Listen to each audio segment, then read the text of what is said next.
Nation has gone hog wild over the Arkansas Razorbacks. Another standing room only crowd has filed into Baum Stadium trying to root the Diamond Hogs to a win over Florida State and a berth in the College World Series.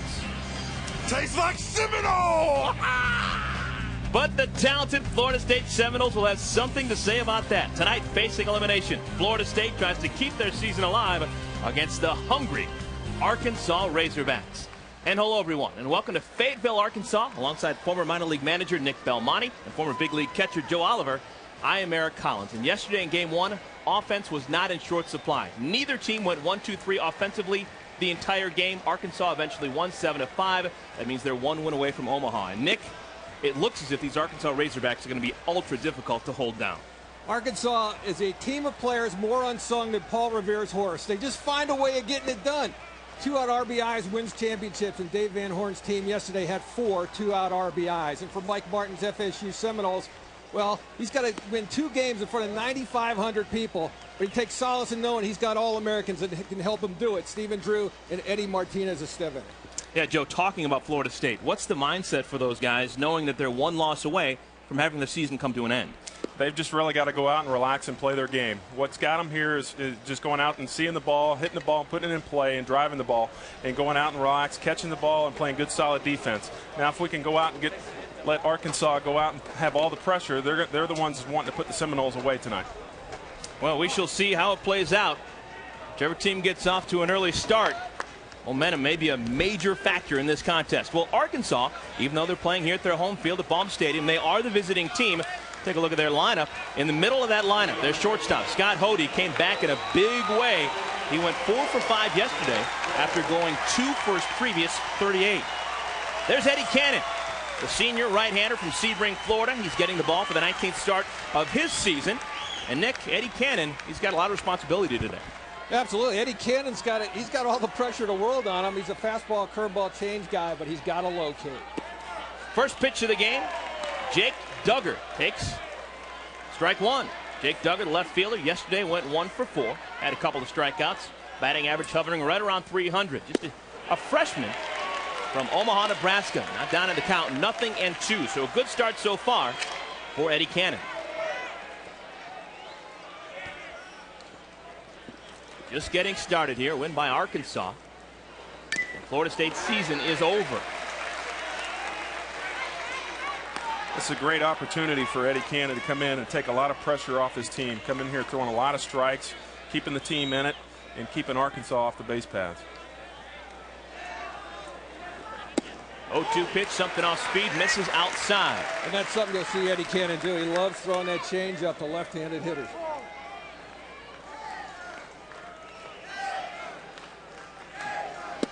Another pitch, a little bit tempting, but not tempting enough for Duggar. Lets it go. Count even, 2 balls, 2 strikes.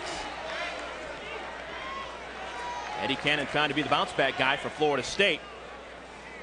This year, 5 games after Florida State losses, 3-1, so not bad.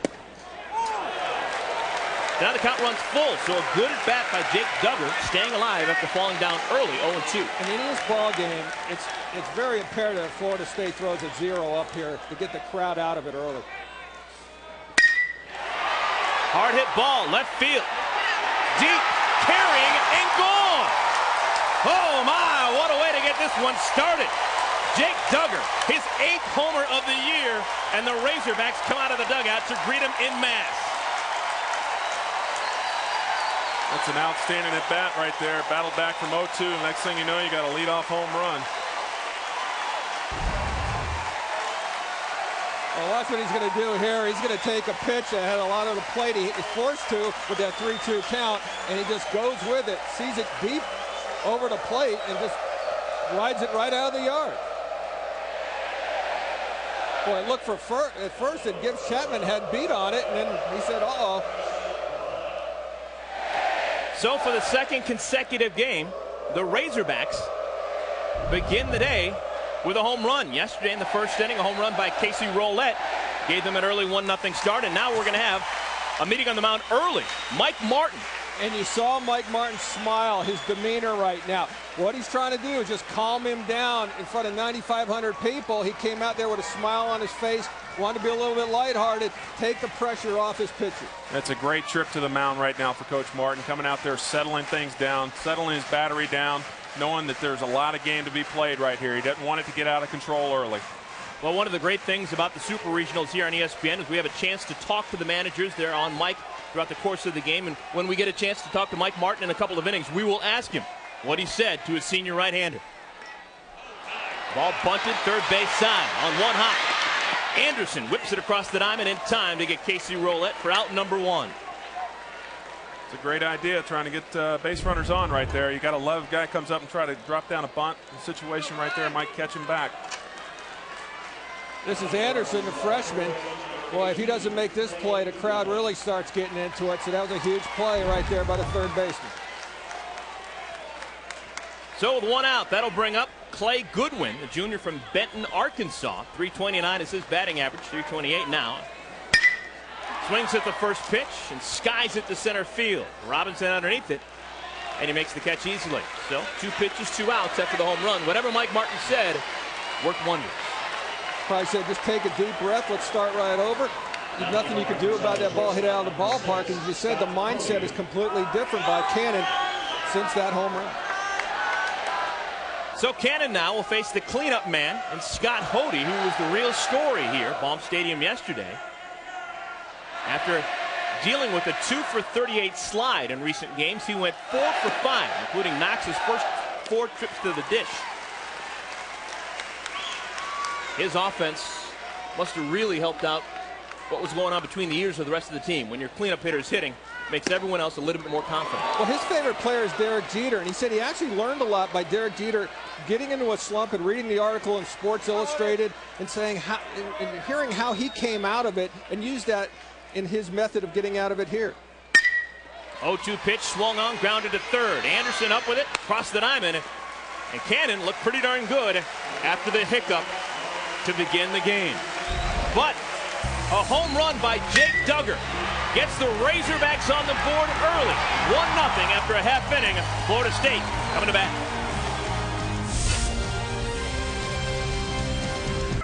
The Arkansas Razorbacks trying to get back to the College World Series for the first time since 1989. They're off to a good start, leading Florida State 1-0. The Seminoles have yet to go to the dish, and when they do, in a matter of moments, it'll begin with Brian Zetch. Now, the first 3 players in this lineup for Florida State, all well thought of and all drafted by big league teams earlier this week. Brian Zetch, Stephen Drew, and Eddie Martinez Esteve, all very good potential professional big league hitters. And Charlie Boyce has got the task of getting them out. This is his 18 start, 9-2 record at 3.18 ERA, but he throws strikes, and that's what he's got to do today. First ball swinging, Zetch. It's a lazy fly ball to center field. Casey Rolette is there. Easily makes the play. 1 pitch, 1 out, just what Charlie Boyce wanted to do. And he also wants the leadoff guy to hit the ball in the air. He can't use his running ability, so a very good Boyce in 2 fronts right there. You know, it's not like the Seminole hitters are really struggling swinging the bats. It's just getting that clutch hit, driving in the run right now. That's what they really need to break through in tonight's ball game.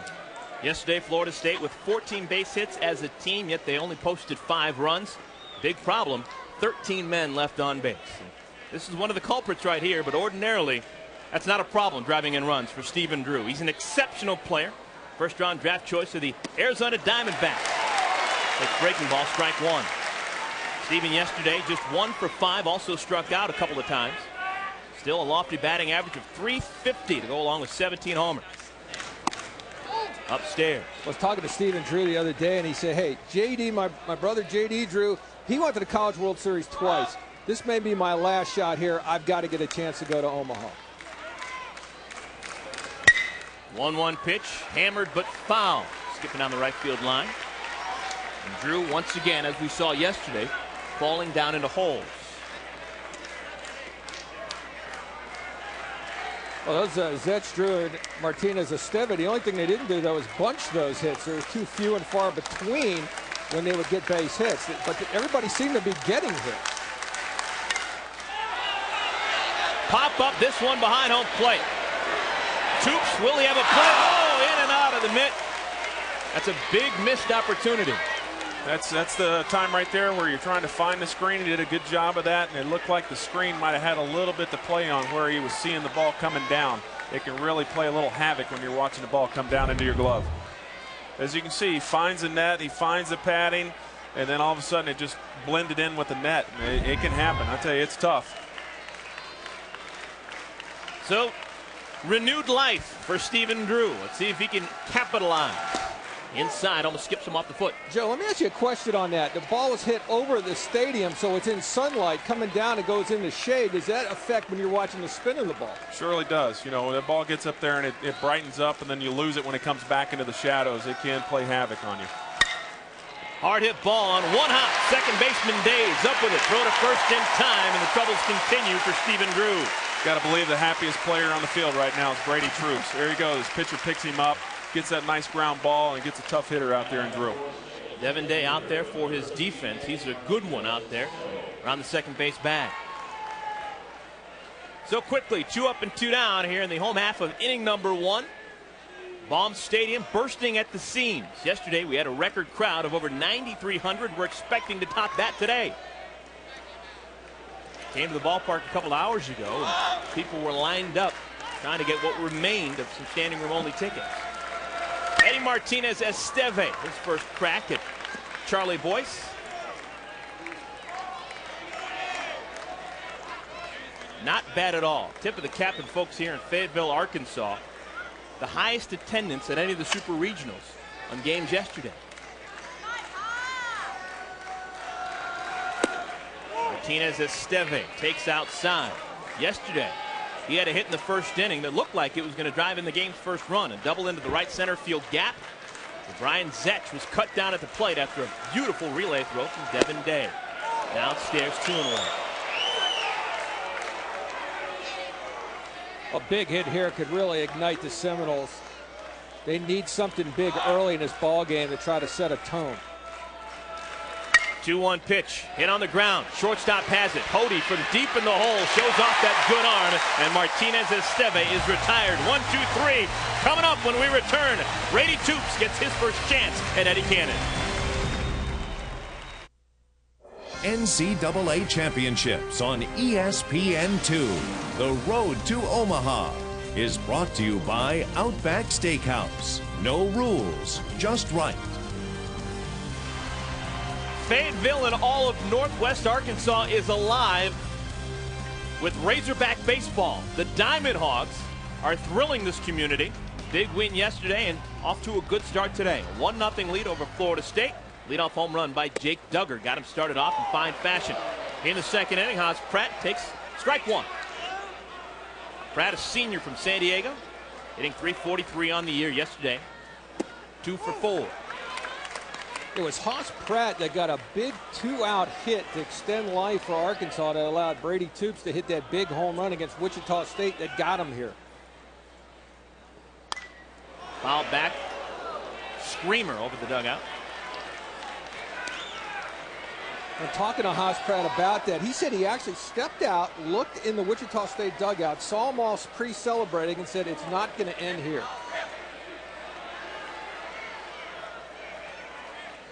Eddie Cannon peers in, gets the sign, trying to finish off Pratt.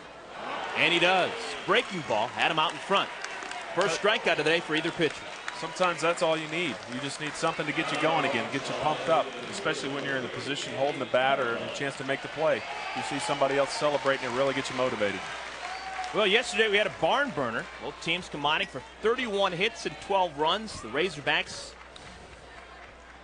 winning it because they got the timely hits when they needed the timely hits when Florida State didn't. Big day for Scott Hody yesterday as well. He went 4 for 5 to break out of a slump in a big way. So Danny Hamblin will hit, the designated hitter, freshman from Rolette, Texas. Quickly down in the count, 0-2. So Cannon, whatever Mike Martin said to him after the home run, he paid attention to. He's been throwing strikes and more strikes. Big day for Hamblin yesterday. 2 hits and made first team all-freshman team by Louisville Slugger, a freshman all-American team. So he just found out about that yesterday right before the ball game. Good power for a 19-year-old. 8 homers, 41 runs driven in. Tried to get him to chase, did Eddie Cannon. Wouldn't bite. Nice stop there by Cheeseman. Really showing your pitcher a lot of confidence when you can throw a breaking ball anytime you want to in the dirt and you're going to knock it down. Way outside, that one skips to the screen. Cheeseman, his first go around as the starting backstop for Florida State. He replaces a good one. Last year an All-American was behind the plate for Florida State. Tony Ritchie was a high-round draft pick of the Chicago Cubs a year ago. And talking to Mike Martin Jr., who handles that and was a great catcher himself in college, he said that he waited his turn, did a nice job, and it was his turn to shine this year, and he's done that, talking about Cheeseman. You just saw Cheeseman get the sign from Mike Martin. Swing and a miss. They called for a breaking ball, and a good one was delivered, and back-to-back strikeouts for Eddie Cannon. Seems to be really settling in right now. First hitter jitters, you know, giving up that home run, and Coach Martin comes out here and calms him down. Really shows his influence on these his pitching staff. So Cannon, with 2 outs, will take on Brady Toops, the junior from New London, Minnesota. Left-handed batter takes strike 1.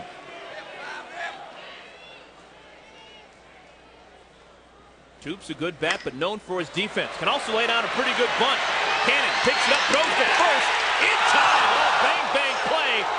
Great defensive maneuvering by the pitcher, Eddie Cannon, and he gets a 1-2-3 inning, and Brady Toops can't believe it.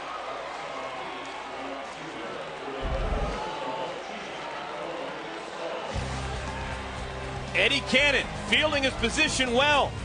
Helps himself out, and he's back in the dugout with the Seminoles going to the bat rack.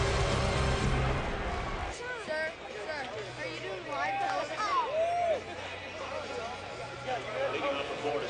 Arkansas has the game's only hit and the game's only run. They're on top of Florida State 1-0 as we play the bottom of the second inning. And well, the Razorbacks thought they had hit number 2 with 2 outs last half inning.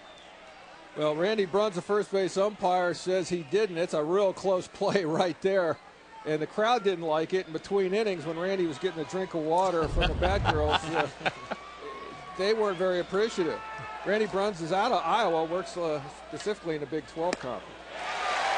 Swing and a miss. Charlie Boyce throws first pitch breaking ball and gets Aaron Cheeseman, the redshirt junior catcher, to swing and come up empty. Cheeseman yesterday, a couple of base hits, had a walk, scored a run. Bounces this one foul. 0-2.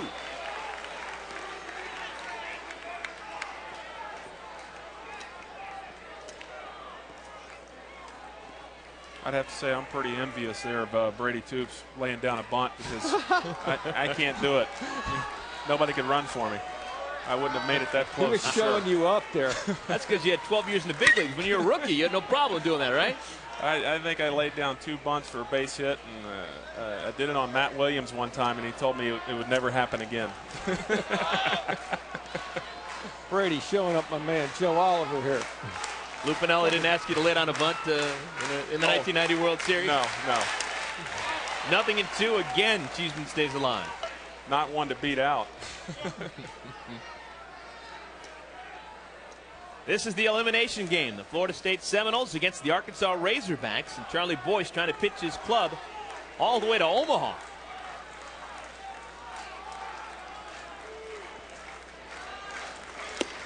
Outside, Cheeseman doesn't chase. Cheeseman did a nice job yesterday. He was 0 for 2 and then got on base 3 consecutive times with a base hit, walk, and a base hit.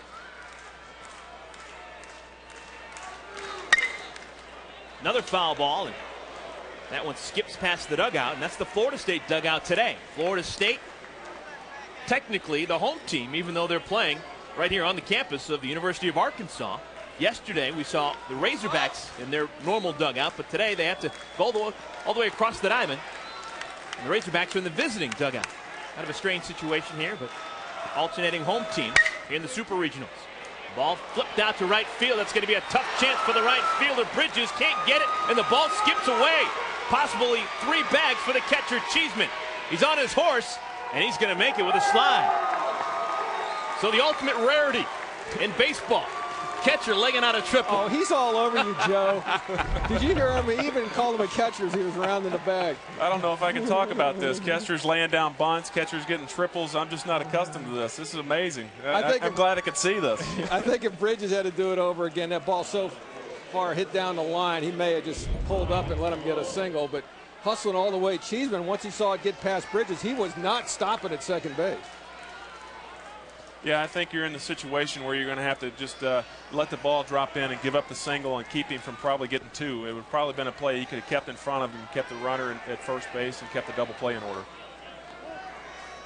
So Ryan Malone, freshman from Gainesville, opportunity to tie this game up with just a ground ball. The infield is playing back. They are conceding the run there. And Ryan, named after Ryan Sandberg, the great Chicago Cub hitter, likes to pull the ball. 1-0 pitch, misses downstairs. Malone has been hot recently. Yesterday he had 2 base hits. He was named to the Tallahassee Regional All-Tournament team a week ago that allowed the Florida State Seminoles to continue on in the postseason. Balls hit the left field right now are going to be awfully hard to judge for a left fielder. Sun right in their face. There's a good strike by Boyce. Floats it in there. And as you can see, you're right, that's Sunfield out in left field. Well, Gibbs Chapman had a bad read on the Duggar home run to start the ball game, and I think a lot of it was the sun was starting to set there. As you can see, he is right, looking right directly in the sun. We'll burn out a retina on a day like today. 2-1 pitch. Back to the screen, 2-2. Boyce would love a strikeout right here. Well, that's what you need right here, pop-up strikeout. That's what you're really working behind the plate. You're trying to get that pitch so you can either strike the hitter out or pop something up in the infield here. I wouldn't want to be playing the outfield right now. That's my vantage point. Not good. Runner on at third. 2-2 pitch. Will be delayed for a moment as Boyce steps off the bump. Well, he's a sinker ball pitcher is Boyce, and that means a lot of times ground balls. They're giving up the run here, so maybe Malone just try to take what he gives them. Just beat it into the ground and get an RBI and just tie this thing up. Especially with 2 strikes here, you really got to shorten up. You're not going to go up there and try to drive something in the gap right now. They're giving you the run. This is where you really get those RBIs and get your team going again. Just putting the ball in play.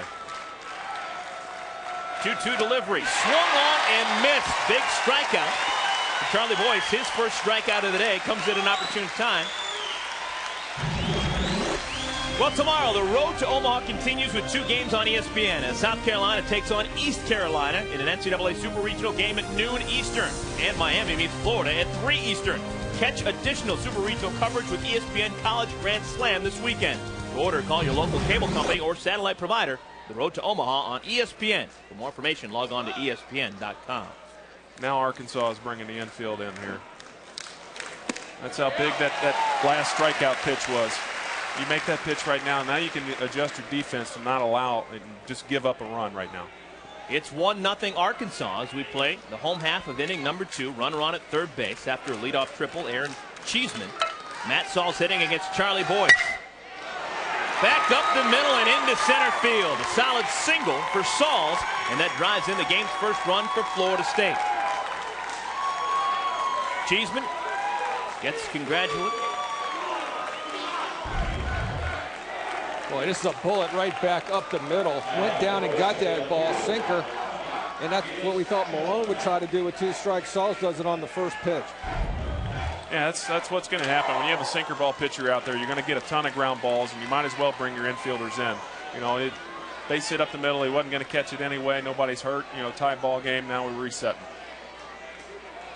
So Gibbs Chapman will hit with a runner on at first base, and sensing that maybe something was up, a pitch out, nothing doing. Well, I think we'll see today. I think the teams are going to be more aggressive stealing bases. You got 2 right-handed pitchers up there, which usually gives you the license to go ahead and start taking off. I think you're going to see that more today than we saw yesterday. And we don't have those lefties on the mound that are freezing the runners going back every time they went home. Yeah, it was a devil of a time for Florida State to figure out Brannon and Sawatsky and the lefties from Arkansas. They just couldn't get it done in that regard. Runner going. Ball foul tipped at the plate. And Sauls will have to trudge back to first. Pretty good jump right there. Bad break for Sauls. Get a good shot of stealing that.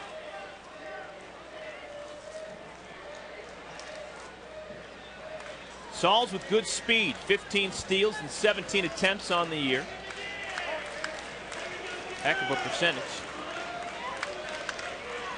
See if he's going on a 1-1 pitch. There he goes again. Swing and another foul tip. Well, Toops is catching a couple of them off the toes and off the fingers, and I tell you, it wears on you throughout the game, especially when you know that the other opposing team is going to start running. You know, you start feeling those bangs and bruises as the game progresses. And here's another thing that's advantageous to the runners. A sinker ball pitcher, ball traveling down, catcher doesn't get a good throwing position on that ball. It's more difficult to get up and throw out the runner. And I think Mike Martin's going to exploit that today.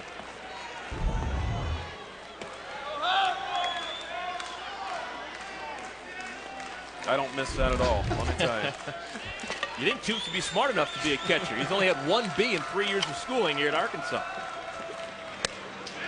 One of the best students in the entire university, let alone the athletic program. But Brady Toops, just 1 non-A in 3 years of classes. Yet he still decides to be a catcher. 1-2 pitch off the fist behind home plate. Back to the screen. Toops thought he had a chance. Toops is here on a Chancellor Scholarship, and that means they don't have to use the precious 11.7 baseball scholarships that are allowed to the program every year. So that's great. So he was a recruited walk-on for the most part. Norm DeBryan recruited him and gets a Chancellor Scholarship, comes in here from Minnesota. And earlier this week he was drafted. So a walk-on who gets drafted, not bad at all.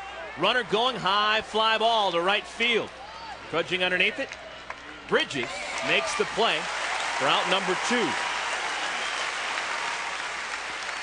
With an update, let's go back to the NCAA Championship Studios and Dave Revson.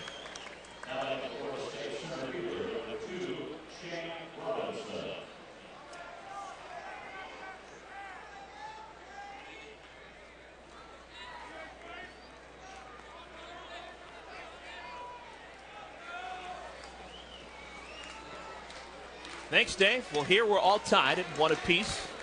Possibly an elimination game for the Arkansas Razorbacks if they can get a win. They've just been tied up. 1-1 game. Home half of the second inning. Shane Robinson, freshman from Tampa, Jesuit High School, good athletic program there. He's had a good postseason. He was the MVP of the ACC tournament. Called strike. Robinson not with much pop, just 1 home run on the year. Go to first base, and Saul's back standing. Notice Mike Martin with the right-handed hitter up has not started Matt Sauls. He had the left-hander shielding the batter before. See what he does here early in the count. Another pitch out. Arkansas thought they might have some kind of hit and run going on right now. Now, usually you follow up a pitch out by putting a hit and run on. Usually do that. They're forcing your hand to do it. Good count to put the hit and run on right now. Runner not going. 2-1 pitch is hit hard to center field. Tracking it is Rolette, and he makes the catch. That ball was hit right on the screws, but Rolette makes a nice play. That'll do it. The home run scores on 2 base hits. We're tied at 1 as we move to the 3rd.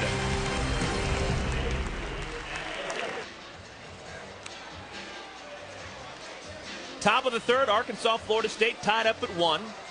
And joining us now for a moment is the head coach for Florida State, now in his 25th year, Mike Martin. And, well, Coach, very first batter of the game, home run by Jake Duggar and the Arkansas Razorbacks. You went out immediately, talked to your pitcher, Eddie Cannon. What'd you say to him? Well, he made good pitches. Every single one I thought was where he wanted to throw the ball. I just wanted to be sure that he was not the least bit concerned with the way he was throwing. We got a few people here today. I wanted to be sure that we could calm things down if possible. Coach, yesterday you looked like you were having a tough time getting jumps off that lefty. Are you going to exploit that a little bit more today? I know you like to run. Nicky's throwing a lot of change-ups. We've got to try something. I mean, the guy is a great pitcher, and we just tried to hit and run a couple of times, but unfortunately we fouled him off. In terms of the mentality of your team, do you have the type of team that bounces back easily from tough defeats like you had yesterday? Eric, we've got a bunch of winners. This ball club has been just a joy to coach all year. They're a bunch of winners, and I'm just very proud of each and every one of them, and I hope we can show the fans a great ball game tonight. Thanks, Coach. Really appreciate you taking time out and talking with us. My pleasure. Well, you heard it straight from the horse's mouth. Mike Martin went out there and talked to his pitcher. Said, Eddie, you're not doing anything wrong. Don't worry about the fans here in the stands, the 9,000 plus that have come out in droves to root on the Razorbacks. Keep doing what you're doing. Well, so far that advice has paid off. After the home run, Eddie Cannon has retired 6 consecutive Razorbacks, 2 via the strikeout. He'll start the third off by dealing with Devin Day, and he throws first pitch downstairs, ball 1. Devin Day, a junior from Gilbert, Arizona. Yesterday, 2 base hits and 4 trips to the dish, drove in a run. The bottom part of the lineup for the Razorbacks was very effective yesterday. And let's see if we see today what we didn't see yesterday. Team scores, the opposition comes up, can they hold them to a 0? We saw about 4 or 5 times teams couldn't do that yesterday. This would be important for Cannon to do this in this inning. Ball sliced foul, out of play. 1-2. Eddie Cannon from Sebring, Florida. 6 feet tall, 180 pounds. Not the biggest guy you're going to find, but very effective. 9-6 on the year. The ERA just a hair over a 4. This ball is hammered. Devin Day giving it a ride all the way back and off the wall. Chapman tries to play it off the bounce. Has a hard time picking it up, but finally gets it back in and holds Devin Day to a 2-bagger. Guys, we were talking about the sun. I think the sun is a factor on that. Well, I think the ball was hit well, of course. He kind of hangs it there, keeps his hands back nicely, but I think he just didn't read it. I think this is possibly a catchable ball. He just got a bad jump on it because the sun's in his eyes. It looked like he recognized it was coming to him, but he just didn't pick it up off the bat very well at all. You know, by the time he followed it and found the ball in the sun, it was already over his head. So a leadoff double for Devin Day sets up Scott Bridges. And thinking about themes that we had yesterday, Arkansas, whenever Florida State would score, would come back the next half inning and counter a punch with a punch. Looks like they're trying to do that again right now. And the job right here for Bridges to do that is get that runner over anyway, anyhow. Bridges pops up the bunt third base side, but it'll fall harmlessly away.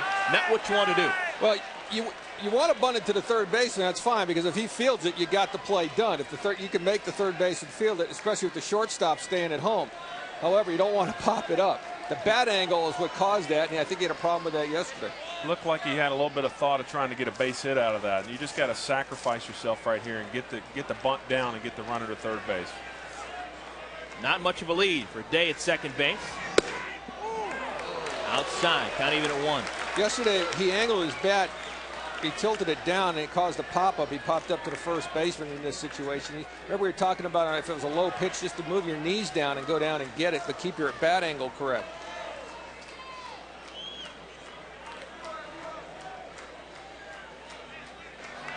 Pickoff throw to second is a bad one. Goes into center field, and that's going to allow Day to cruise into third. So who needs the bunt? Well, there's a daylight play gone bad. Daylight meaning if the pitcher sees daylight between the base runner and his fielder, he whirls around, counts 1 and throws, and he does it right here and just throws it away. It looked like the pitch before, Drew wanted it as well. He had broken, called for the ball, and just never got it. You can see by the replay right here, even if it's a good throw, they don't get him there. They really don't have a chance. You just got to recognize in the situation that it's not really a play. You're just keeping him honest, you know, and you can't throw in that situation where the runner and the fielder are going to be that close. So runner on at third now. Nobody out. Infield moves back to their normal depth. As a called strike. 1-2 on Scott Bridges. Bridges not much of a run producer. Just 19 runs batted in on the year. But a golden opportunity against Mike Martin's team right here. Now the infield coming in. 1-2, swung on and skied to center field. This should be plenty deep to score a run.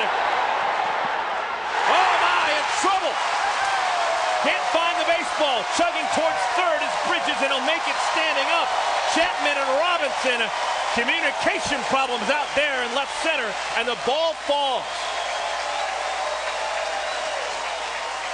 Kind of looked like that they looked at each other and see who was going to take over and make the play. Took their eye off of it and lost it. That sun's coming back into play again. Well, Robinson looks like he's calling for it right here. And then it loses it, absolutely loses it in the sun right there because it doesn't even touch his glove, hits him in the hand. Ordinarily, Chapman and Robinson very good defensively, but on that play, a snafu. And that's going to bring Mike Martin out to the mound, and Scott Bridges is breathing a sigh of relief. We're seeing a little bit of yesterday as well, punch for punch. And again, Mike Martin out there to say, listen, 2 balls, your outfielder's lost in the sun. It could be a different situation. Son, you got to battle through this. You have to figure out a way to battle through this. We don't have a choice right here. We've got to win this ball game. They're ruling that an error on the center fielder, Shane Robinson, so it's not a triple. Instead, an error, no run batted in. And it's the bottom of the lineup, Joe, just like you said. 8 and 9 getting things started after 6 had been retired in a row by Cannon.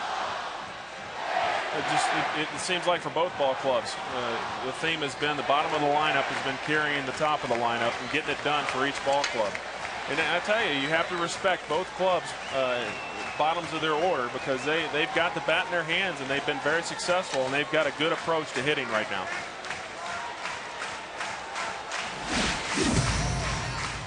Well, back in the first inning, this game got started with an exclamation point. Jake Duggar, first man that Eddie Cannon faced, went oppo. Over the left field wall, a solo home run, and that really put a charge into this thick crowd here at Baum Stadium. Now a runner on at third. Doesn't need a home run to be a hero, just needs a ground ball as the infield playing back everywhere except for third. First pitch outside, ball 1. And, you know, you can't blame the Florida State outfielders. If they did indeed lose the ball in the sun, that's just baseball. It's just bad luck right there.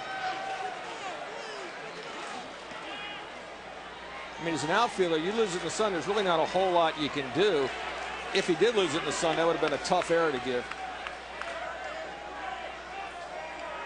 1-0 pitch, hammered into the gap in right center field.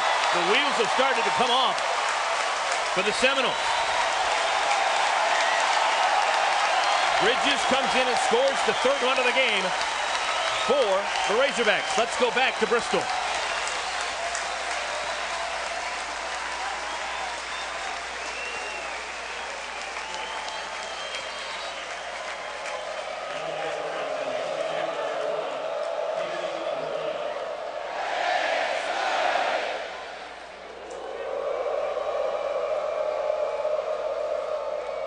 Thanks, Dave. Dave Rebson, Tony Gwynn working overtime back in the NCAA Championship studio.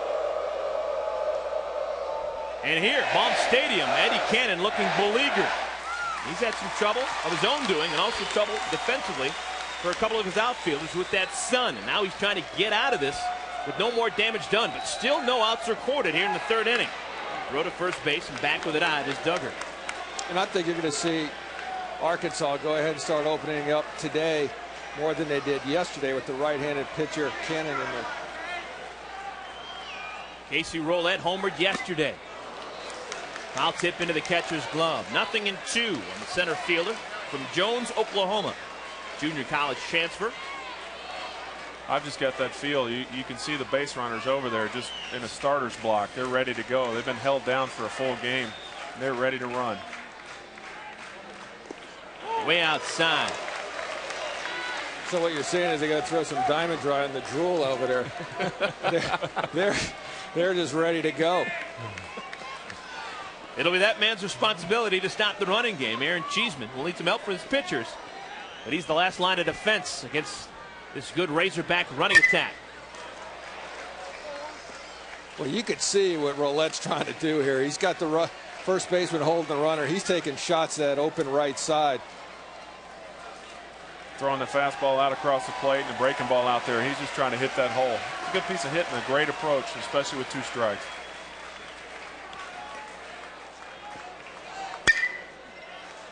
Another foul ball sprayed out right side. Duggar on at first. Perfect stolen base attempts on the year. 11 for 11. But so far, he's been anchored to first. And this is back for Roulette.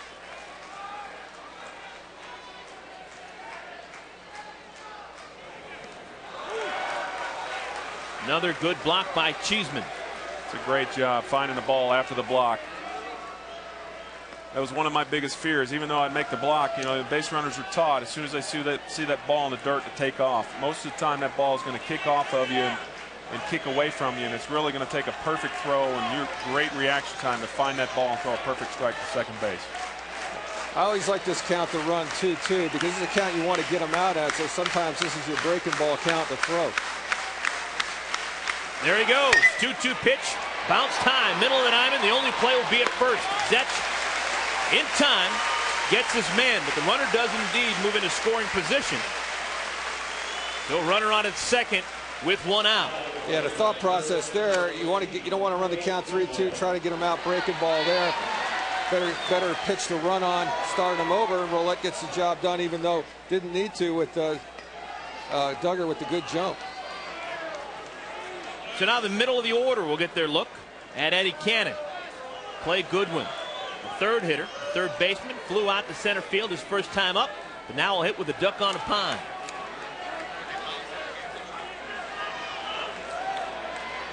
Goodwin, 32 runs batted in on the year.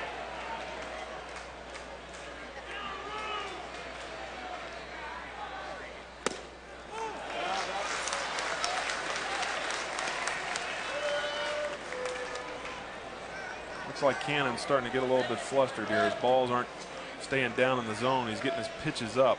Usually when you get those pitches up, these hitters really just lay into it. Ball ripped but foul. Kind of like that.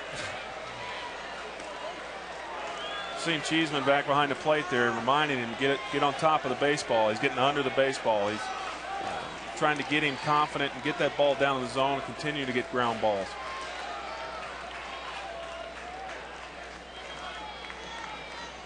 Cannon takes a look at second.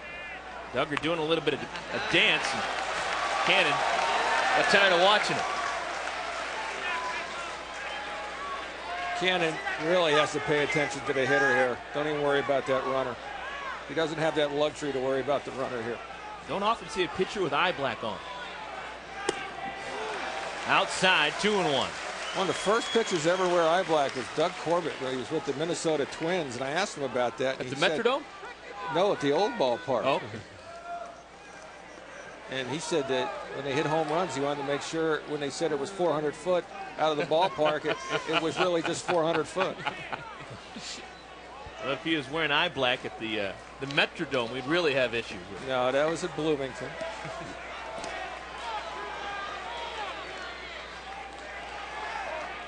Two balls, one strike, one out.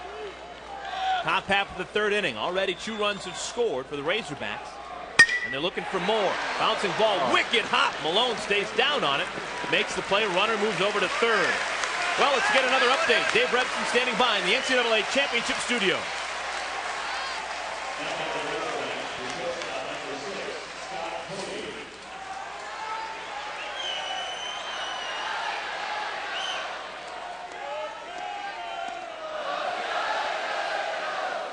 So a real battle there. It looked dicey for LSU beginning of that game. First inning, they couldn't get anyone out. Texas A&M batting around. I think Eddie Cannon got a little rattled there. I mean, hard shot to first base, and he forgot to cover. His first reaction was not to get over to the right side and cover the bag there. No harm, no foul. Now it was recorded. Now the cleanup hitter, Scott Hody, will hit with a runner on at third. This is a big out for Eddie Cannon.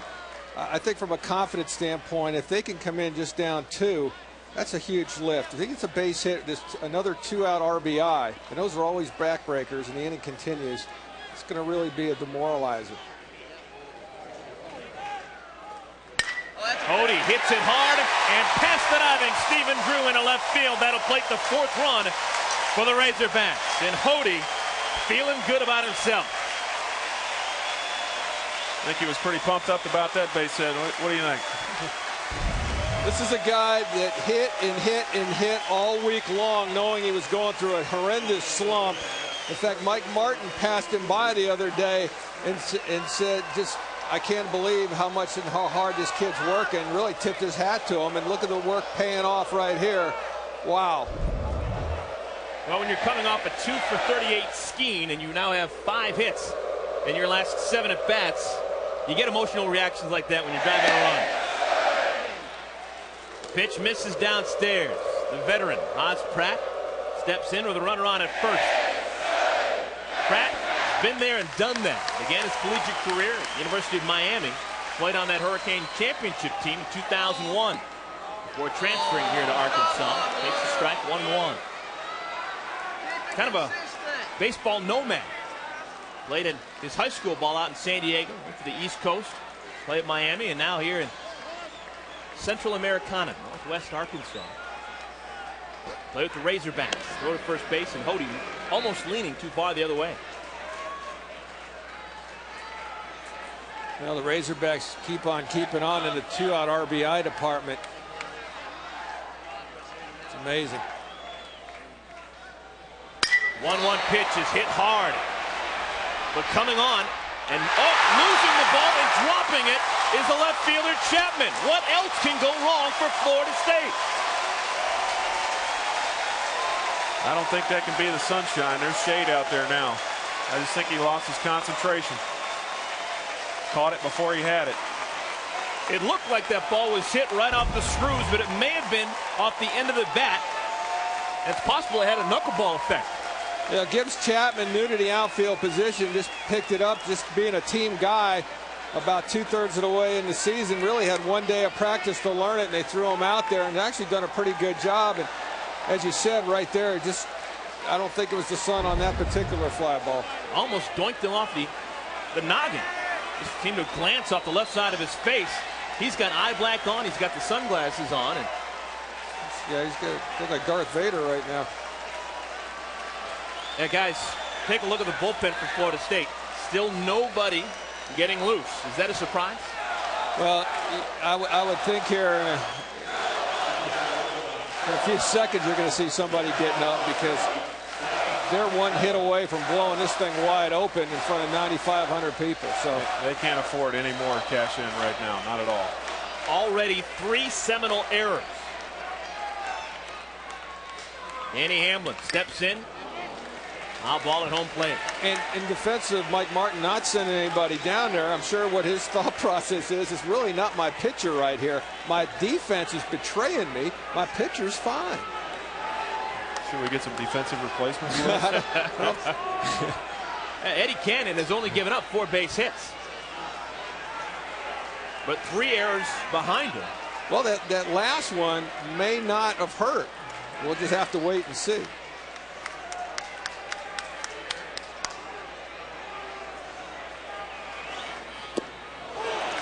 0-1 pitch misses downstairs.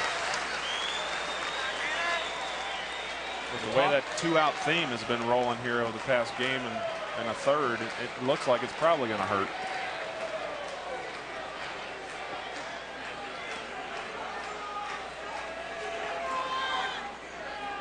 One pitch. Hamblin takes it. This is outside.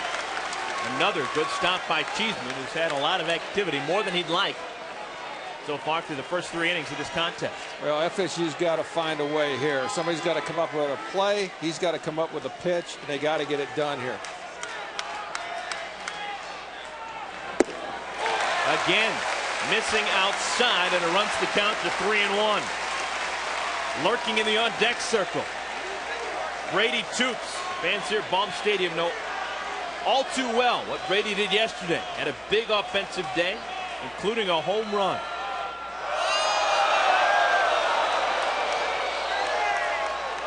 There it is. Our obligatory daily balk call on the first third pickoff move. Here's the 3-1. Skied to right field. Underneath it is Sauls. He staggers and makes the catch. 3 runs in, 3 errors. A big part of what happened. Dave Van Horn. We'll talk to the Nebraska coach when we come back.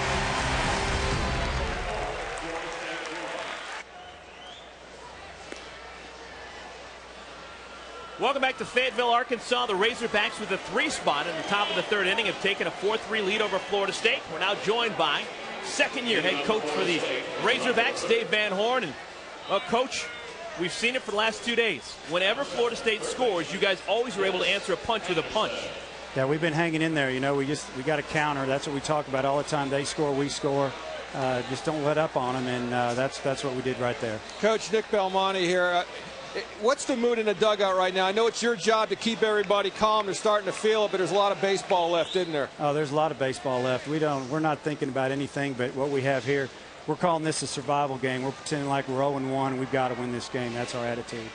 And, Coach, what's your thoughts, game planning, now that you have a 3-run lead? Is it small ball, or do you want to try and get a big inning and blow this game open? You know, we'll just keep chipping away. Hopefully Charlie can do a good job, get us back in the dugout, and we'll just take what they give us. If it's small ball, we'll do it. If we get a chance, we get ahead of the count, we'll try to split a gap or hit one out of the park. Coach, thanks so much for joining us. Really appreciate it. Okay, thanks. Now, Dave Van Horn has got the Razorback fans all excited about a possible trip to Nebraska. I love the approach right there. Playing this game like it's an elimination game for his team. Great way to do it. Do not be overconfident. Most definitely. You know, they want to come out and put the final nail in the coffin here for FSU, and it's a great approach to this game. Number 9 hitter leading things off for Florida State. That's Dennis Anderson, freshman from Jacksonville. He's the third sacker.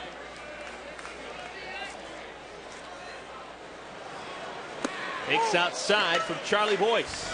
Charlie Boyce, what a tough customer this guy is. Threw 104 pitches last Saturday and followed it up with about another 101 on Sunday. And in the count, 1 ball and 2 strikes. Went 6 2/3 on Saturday as a starter and came in relief and went 7 2/3 and closed it out on Sunday. Sounds like a throwback. And that was all in a 24-hour period. Well, he had a pretty good role model growing up in Broken Arrow, Oklahoma. The resident pitching guru in Broken Arrow, Oklahoma, Warren Spahn. 363 wins for the left-hander. Lived in Broken Arrow the entire time. Charlie Boyce was growing up out there. My pitching coach in Salt Lake City is from Broken Arrow. He's now the pitching coordinator of the Dodgers, Mark Brewer. High pop, right center field. Roulette and Bridges converge. The right fielder Bridges calls for it and makes the catch. 1 up and 1 down. Well, tonight the Road to Omaha doubleheader continues at 10 Eastern on ESPN2 as the Tulane Green Wave and the Cal State Fullerton Titans take the field in Game 1 of their NCAA Super Regional Series. Catch additional Super Regional coverage with ESPN College Grand Slam this weekend. To order, call your local cable company or satellite provider. The Road to Omaha, ESPN and ESPN2. For more information, log on to ESPN.com. Leadoff man, Brian Zetch in the batter's box.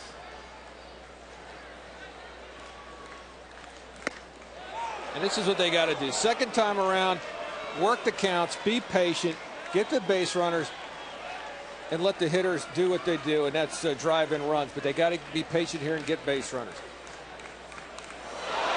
High and inside, and it doinks him. Zetch hit with a pitch and a base runner with 1 out for the Florida State Seminoles. We're here in Fayetteville, Arkansas. Baum Stadium is our venue.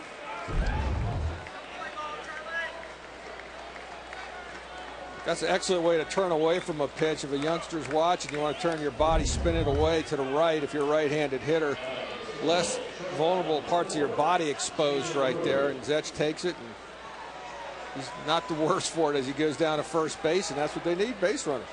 I tell you, I mean, whenever I had something like that, my mom taught me to get out of the way.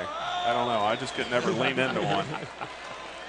So runner on at first base for the All-American Stephen Drew. Drew swings and hits it high and deep, right center field on his horse's roulette, makes the catch on the warning track. Good play by the center fielder, and Zetch has to hurry to get back to first. That was great base running right there by Zach. Right there, you know, rounded the bag, he saw the play, and he had to come back and touch second as he had to go back to first base. And Roulette, playing in his home park, knows his alleys, knows if he's got room, goes after it very aggressively, knows exactly where he is, rolls around and makes a nice throw. But the advantage he has that the Florida State outfielders don't. Dave Van Horn loves Casey Roulette because he can do just things like that whenever needed. He's a great defender, even better base runner, puts the bat on the ball, does everything you need to win games. Eddie Martinez Esteve swings to the first pitch and lashes it foul. Well, you're looking, that could be a 4-2 ball game right now. Now all of a sudden FSU's got a little bit of momentum going, a little bit more confidence, and it just shows you get an outfielder go out there and run a ball down, how he can pick up a team just as much as a pitcher or catcher. Martinez Esteve, second-round draft pick of the San Francisco Giants earlier this week. Skies it to center field. Roulette says no problem. Puts it in his back pocket, and the side is retired. That'll do it for the third inning. We move to the fourth. Devin Day will hit second when we come back. Follow the sun. It will lead you to Omaha. That's what the Arkansas Razorbacks are hoping. We move to the fourth inning. They're ahead by 3. 4-1 is our score. Yesterday, Brady Toops jump-starting the offense for the Razorbacks with a home run, his 5th of the season. The Razorbacks went on to win 7-5, and now Brady Toops back in the same left-handed batter's box. First pitch of the fourth inning, called strike 1 from Eddie Cannon. Brady's 81-year-old grandfather was here the day he hit the home run to win it, and he had lost a hearing aid. Ball hit hard, one hop. Drew to his left, great play. The All-American showing just why. Great range to his left and a even better off-balance throw. And you'll see right here, they need big defensive plays. They got to stop Arkansas right where they are. And you could see first-round draft pick right there and see why. Actually makes this play look pretty easy. This is not as easy as he made this thing look. He gets it there in plenty of time. So Stephen Drew hasn't been able to get it done with the bat. Just one hit so far in the Super Regional. But he's made all the plays defensively. Devin Day fouls one out of play right side. Devin so far today, 1 for 1. He doubled to lead things off last inning and scored the second run of the day for Arkansas.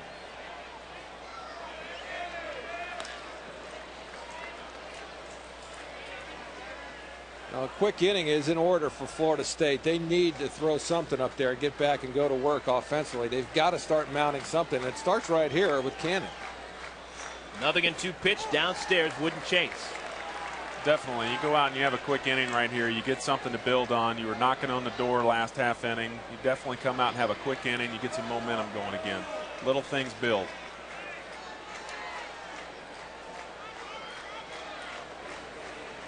Swing and a miss. Something slowing off speed, and Day swung right on top of it. 2 up and 2 down. Well, for the complete television broadcast schedule for all NCAA Super Regional games available in your area, go to NCAAsports.com. NCAAsports.com is the official online home for all 88 NCAA championships. Number 9 hitter Scott Bridges swings to the first pitch. 3-hopper to the first baseman. Malone up with it, and he beats Bridges to the bag. Just what the doctor ordered for Florida State. A good play by Stephen Drew. Got the Seminoles going defensively, and Eddie Cannon finished off with the next 2 outs. We move to the bottom of the fourth.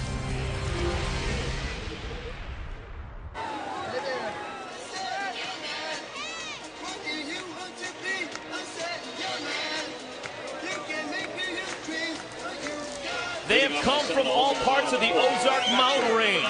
They've descended upon Baum Stadium here in Fayetteville, Arkansas. And they're all kinds of excited because their Razorbacks are up by 3. As we play the home half of the fourth inning, Razorbacks 1 win away from a trip to the College World Series for just the 5th time in school history. And for the first time that a team has went without Norm DeBryan being their head coach. First ball swinging. Aaron Cheeseman fouls it out of play. First base side. Let's see if Florida State can get something going after having finally a quick inning there. 1-2-3 inning. Charlie Boyce has looked strong. There's a fastball that's again fouled out of play. Boyce has allowed just 2 base hits and 1 run. Both of those base hits coming in the second inning when the Seminoles scored their lone tally. Only other blip on the radar screen for Boyce was a 1-out hit by pitch back in the 3rd. Besides that, he's been perfect. Cheeseman again has found himself behind in the count early, and last time ended up getting a triple after he fell behind. Upstairs. There's a shot of Mike Martin. Mike's been here before. He knows how to grind these things out. He's stared adversity in the face and has come out a winner for FSU many a time. Don't count this team out. Oh, man, is this a good at-bat right now. He's battling, isn't he? And Boyce is just making some tough pitches just as well. I mean, you look at it either way you want to. It's a great battle. 2-2 pitch. Hits him. Good at-bat. That's the second hit batsman so far today for Charlie Boyce, and that's been a problem all season long. He's now hit 16 batters so far this season. That's an unusually high number. You can see it hits the uniform right there, and great at-bat for Cheeseman, falling deep in the count, falling behind early, and getting himself on base. Second time he's done that today. 19 starts, 16 hit batsmen. And here's where the problem has been for Florida State, bunching them. They'll get a guy on here or there, but they haven't bunched hits. This is an opportunity again. So Malone steps in, takes fastball, strike one. Ryan Malone, the only strikeout victim of the day so far for Boyce. Boyce has allowed the Seminoles to put the ball in play. They've only been able to muster 2 base hits. The 0-1 hit on the ground, possible double play ball. Day over to Hody on the first in time. 4-6-3, bases clear. Great job of pitching right there, coming back, getting that sinker down, making the batter driving into the ground.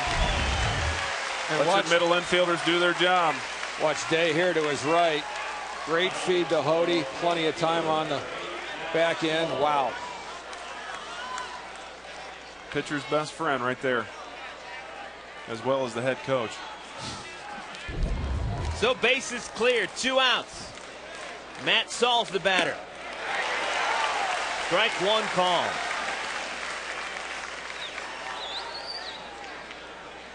Saul's a senior from Panama City, Florida. Tries to bunt his way on, and he steps on the baseball when he's out of the batter's box. And he's called out at the plate.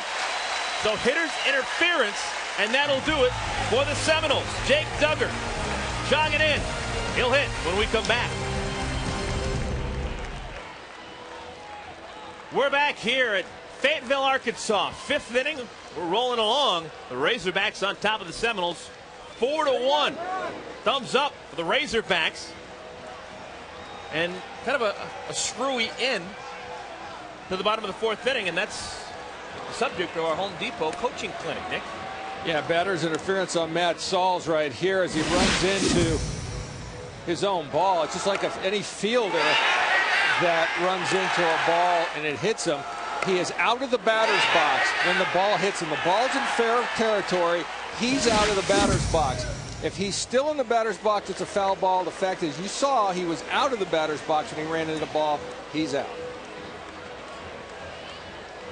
And if you're scoring in the game, it's 2 unassisted. 2 unassisted. He did the put out to the closest fielder there.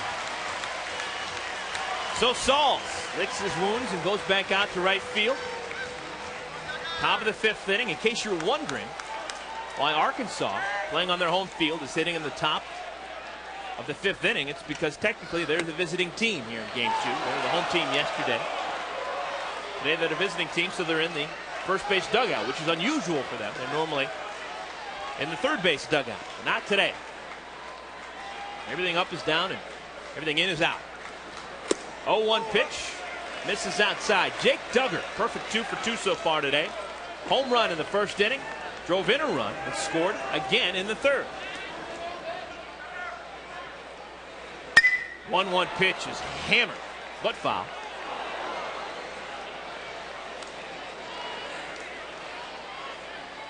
Arkansas trying to make it to the College World Series for the first time since 1989. College World Series was kind of a rite of passage for the Razorbacks back in the 80s. They went in 85, 87, and 89. Swing and a miss. Duggar retired for the first time today. That's strikeout number 4 for Eddie Cannon. The first trip to Omaha for Arkansas back in 1979. All four of their previous appearances under the watchful eye of Norm DeBryan. If we look closely enough here at Baum Stadium, we may be able to find Norm DeBryan. He was here yesterday. Still a big part of his baseball program here in Fayetteville. Yeah, a lot of these guys on this Arkansas team, he recruited. So he's got a lot of responsibility in what's happening here today. Casey Roulette takes upstairs, kind of even 1-1. Roulette 0 for 2. He's grounded out twice, once to third, once to second. Lone hit so far in this series was a loud one. Home run yesterday. Flips this one out to right field. It's going to be a tough chance for Saul. Oh, my! Makes a great running catch. That saved extra bases. Outstanding jump on the ball right there. It looked like he really just kind of outran it to the baseball. I think, Joe, right now he realized the importance of what he had to do in this ball game. And if Florida State comes back and wins this ball game, a play like that may jumpstart him. Right now, Matt Saul's thankful for the big glove. Yeah, right now you're looking for anything that's positive right now to get some kind of momentum going, get some confidence rolling.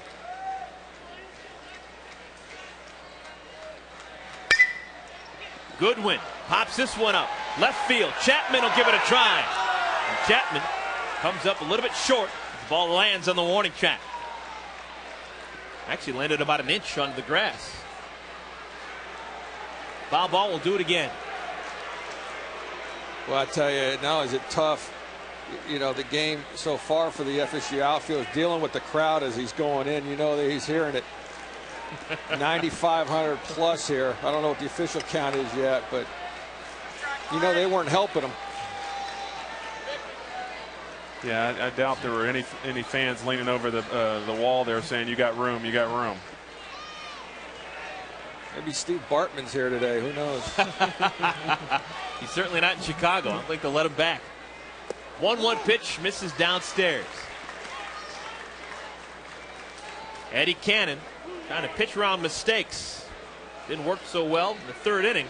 3 errors, one of his own doing, led to 3-run score. Off the glove of the diving first baseman Malone into right field. That ball was scalded. Looks like they're getting some pretty good swings here right now. They're starting to see the ball exceptionally well. Boy, he turns on this pitch. Probably one of the better hit balls of the day for Arkansas.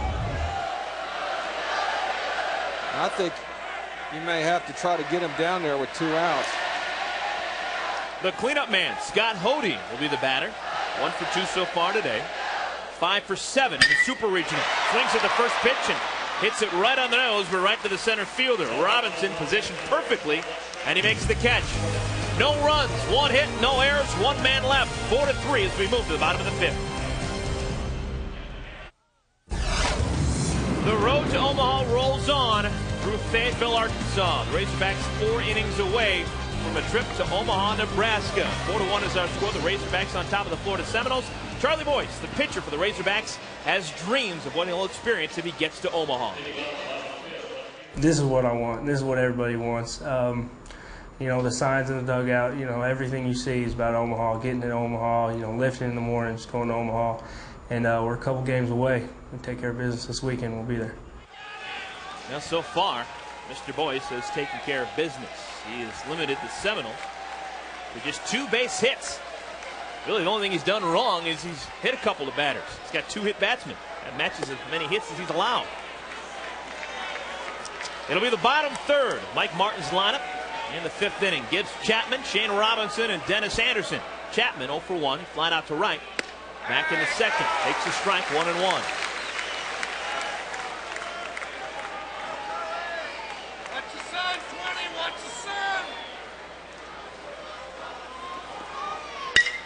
Hard hit ball through into center field. Clean base hit for Chapman.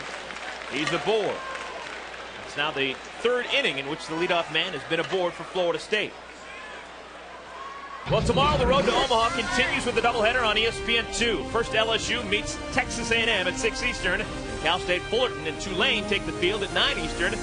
in an NCAA Super Regional game. Catch additional Super Regional coverage with ESPN College Grand Slam this weekend. To order, call your local cable company or satellite provider. The Road to Omaha on ESPN2. For more information, log on to ESPN.com.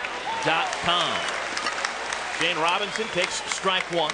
And you mentioned that, Eric. 3 times in this ball game they've got the leadoff man on, but they've never followed it up with another guy getting on. So they have to start bunching hits or getting men on base more than one at a time. So either been a strikeout, a double play, or a fly out after the leadoff guy's been on. They've got to figure out a way to bunch these things.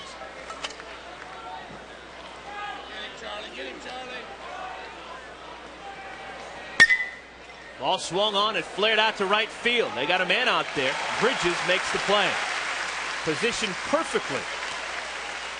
You know, when you're down 4-1 and you're looking at the 5th inning right now, it takes out you're taken out of that hit and run situation, that stealing the base situation. You're down and you can't afford having runners thrown out. You've really got to try to play that base-to-base baseball, and you can't really be creative like Florida State likes to be. And with that said, give that third baseman a look down there. If bunting's part of your game, drop one down. It's all about getting on base.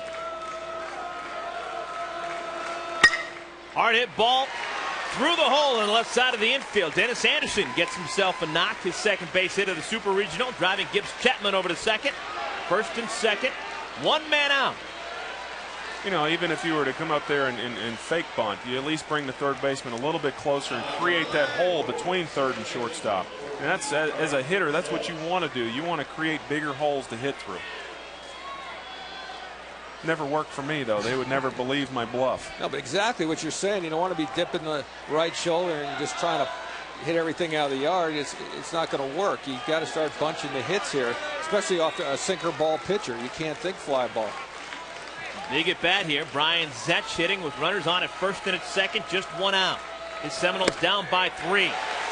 Boyce pours the fastball over, strike one. Oh, you're talking about Zetch and how well Mike Martin knows him. He was there for 4 years. Not only that, his brother Scott was there for 4 years. So he knows the Zetch family, and they were all second basemen and good players. The 0-1 to Zetch. Swung on and fouled away.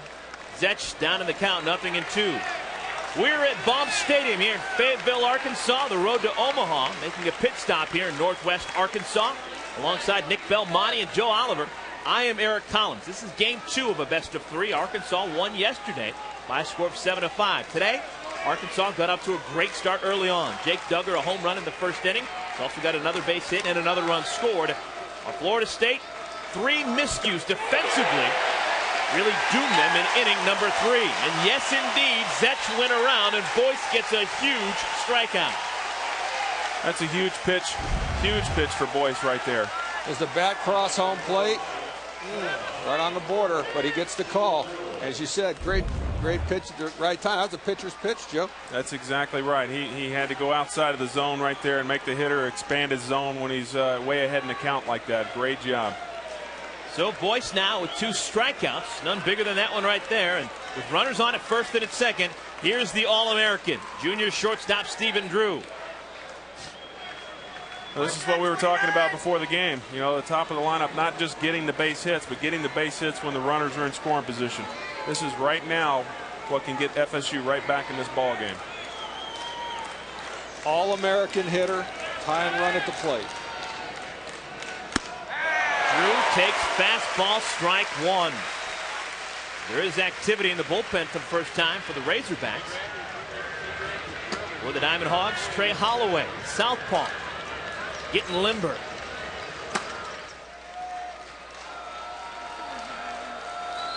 Oh, 1 pitch.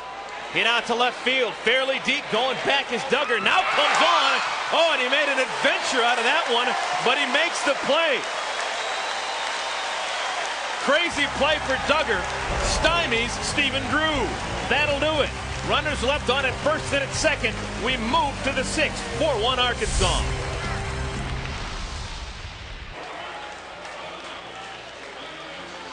Thank you, David. Things starting to heat up all around the world of college baseball. And, well, we'll say the same thing about what's happening here. Fayetteville, Arkansas. 4-1 is our score. Top of the 6th inning. First ball swinging and missing is Haas Pratt. Tell you what, Eddie Cannon has actually settled down and started throwing a lot of strikes and doing a great job getting deeper into the ball game. And that's the trust and confidence Mike Martin showed in him. He was struggling that one inning, and Mike realized, hey, it's the defense that's letting us down, not my pitcher. Upstairs, 1-2. Arkansas has gone down 1-2-3 against Mike Martin's team just once so far in the Super Regional. That came back in the 4th inning when Eddie Cannon retired the bottom 3 in the lineup in order. There he gets Haas Pratt to strike out. That's the second time Pratt has gone back to the dugout via the strikeout. Well, tonight the Road to Omaha doubleheader continues at 10 Eastern on ESPN2 as the Tulane Green Wave and the Cal State Fulton Titans take the field in Game 1 of their NCAA Super Regional Series. Catch additional Super Regional coverage with ESPN College Grand Slam this weekend. Order, call your local cable company or satellite provider. The Road to Omaha, ESPN and ESPN2. For more information, log on to ESPN.com. Freshman Danny Hamblin makes a big cut, comes up empty.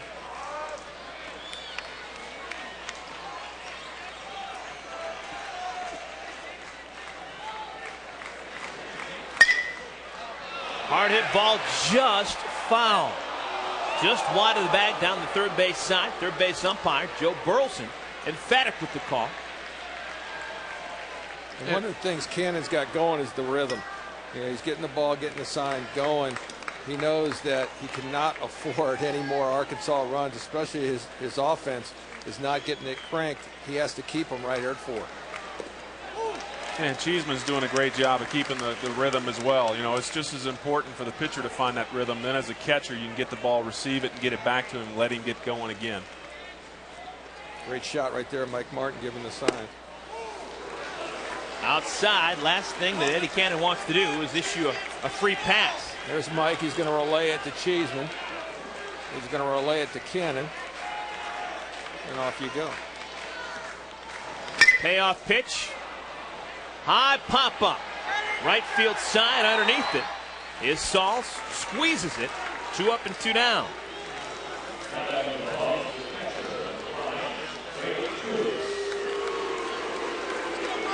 Eddie Cannon talked about that rhythm he's in. 9 of the last 10 Razorbacks have gone back to the dugout shaking their heads. He had no other choice but to get in this rhythm to keep his team alive. Brady Toops, the junior catcher from New London, Minnesota, takes Hyde outside. Toops is yet to scratch so far today. He's now 1 for 4 in the Super Regional. That one hit was an exciting one. Home run to the opposite field yesterday. We were saying his grandfather, George Toops Sr., was at the game where he hit the home run. Came without his hearing aids. His dog ate the hearing aids. So he came here, but he said, I heard the crowd. I heard the crowd. There were about 8,000 people here. Now, that story was written by a local writer, Jerry Reed, which has some kind of symmetry to it because when you're hot, right? 2 balls and a strike. 2 outs here in the 6th inning. Hamblin hits it hard, but right at the first baseman, Malone runs to the bag, and that'll do it. 3 up and 3 down for just the second time today. We'll be back. Eddie Martinez Esteve will hit.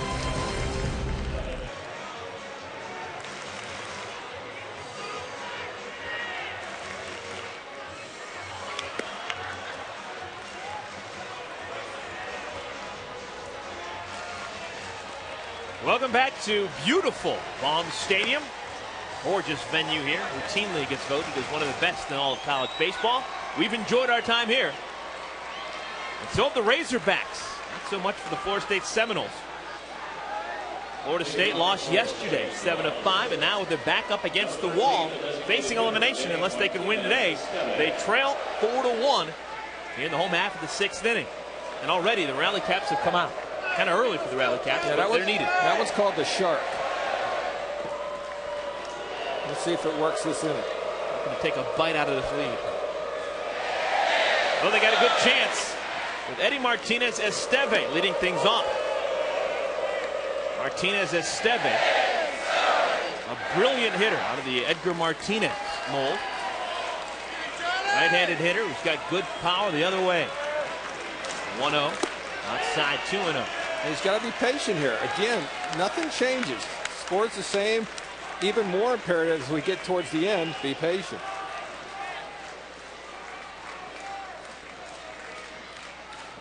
Pitch misses inside. And you can tell the bullpen's getting up for the Razorbacks right now. They're not going to let anything get away. And remember, Boyce threw over 200 pitches between Saturday and Sunday. And you know Dave Van Horn's aware of that. Toop's going out Just to kill a little time. Yep. The Razorbacks can smell it. Ray Holloway, who was up an inning ago, back throwing. Razorbacks are now just 12 outs away from the trip to Omaha, Nebraska, but those will be 12 very difficult outs to get. They've never been to the College World Series in the last 15 years.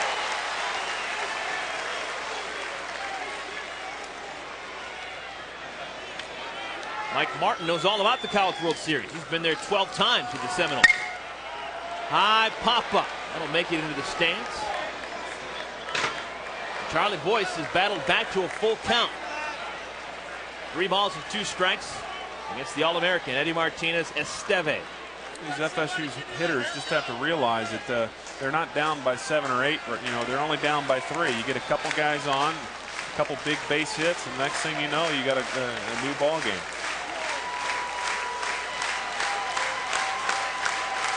Payoff pitch, swung on and hit hard to center field. Going back on it is Rolette, and he makes the catch. Rolette seems to be everywhere. So once again, the dangerous duo of Drew and Martinez Esteve have been held in check so far today. Combined, they are 0 for 6. The 2 guys that are the bell cows in the middle of Mike Martin's lineup have not produced as well as they would have liked so far in the Super Regional. And they've hit the ball well a couple of times. Give credit to the positioning that Arkansas has been playing Drew and Martinez Esteve perfectly. Yeah, they've definitely had a great scouting report, and their outfielders are shifted in the right positions, and they're just making it look really easy. Combined, Stephen Drew and Eddie Martinez Esteve just 2 for 15 in the Super Regional. Cheeseman flips one out left field. He's got himself a base hit. He's been on base all 3 times so far today. A triple, hit by a pitch, and now that's single. You've got to be impressed by Cheeseman. He's grinding it out, finding ways to get on base, keeping his team alive. And now, you know, this is where it's got to start happening for Florida State. They're starting to go down on outs. They're losing. You see the breaking ball right there. Just keeps his hands back, gets it into left field, gets it to fall. But it has to start right here for Florida State. Run on at first, 1 out. Home half of the 6th inning, Ryan Malone 0 for 2. Swings at the first pitch and pops it up.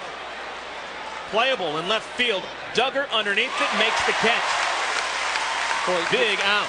You never know that Bermuda Triangle out there in left field what might happen.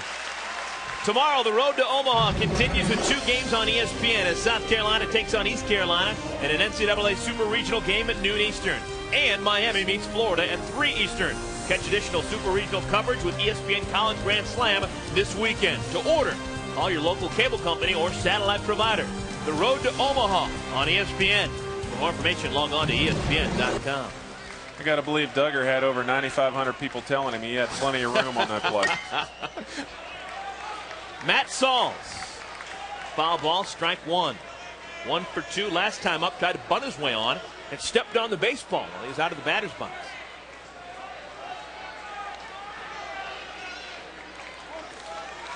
His sunglasses retired for the night.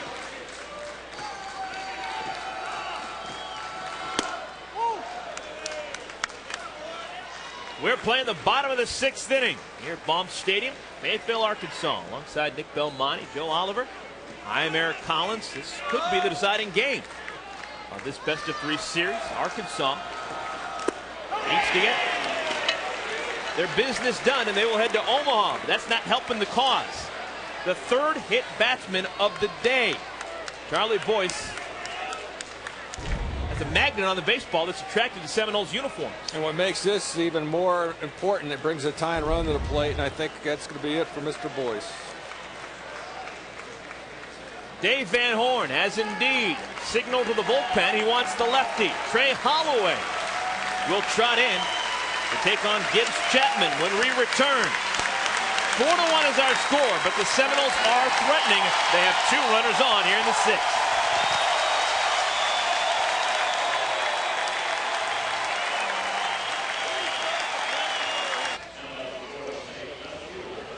Thank you, Dave. Well, here in Fayetteville, Arkansas, the evening is done for Charlie Boyce. He pitched a solid 5 2/3, but he's given way to the lefty from Boonville, Arkansas, Trey Holloway.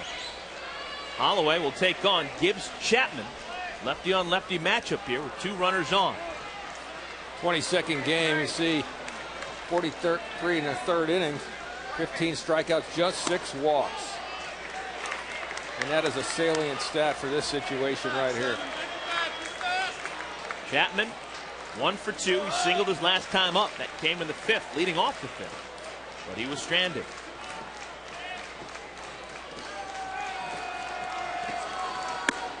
There's a good strike poured over the outer half. Like throwing the fastball, a feature pitch for him against the right-handed hitter is the changeup.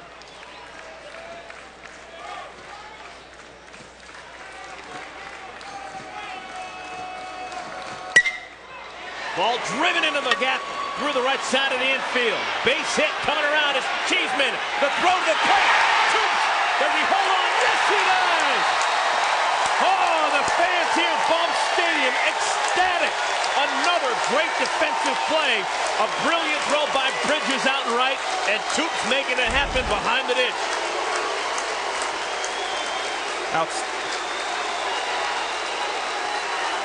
Outstanding play right there by Toops. Great focus on the ball. Came out there and caught it, put a great tag on it.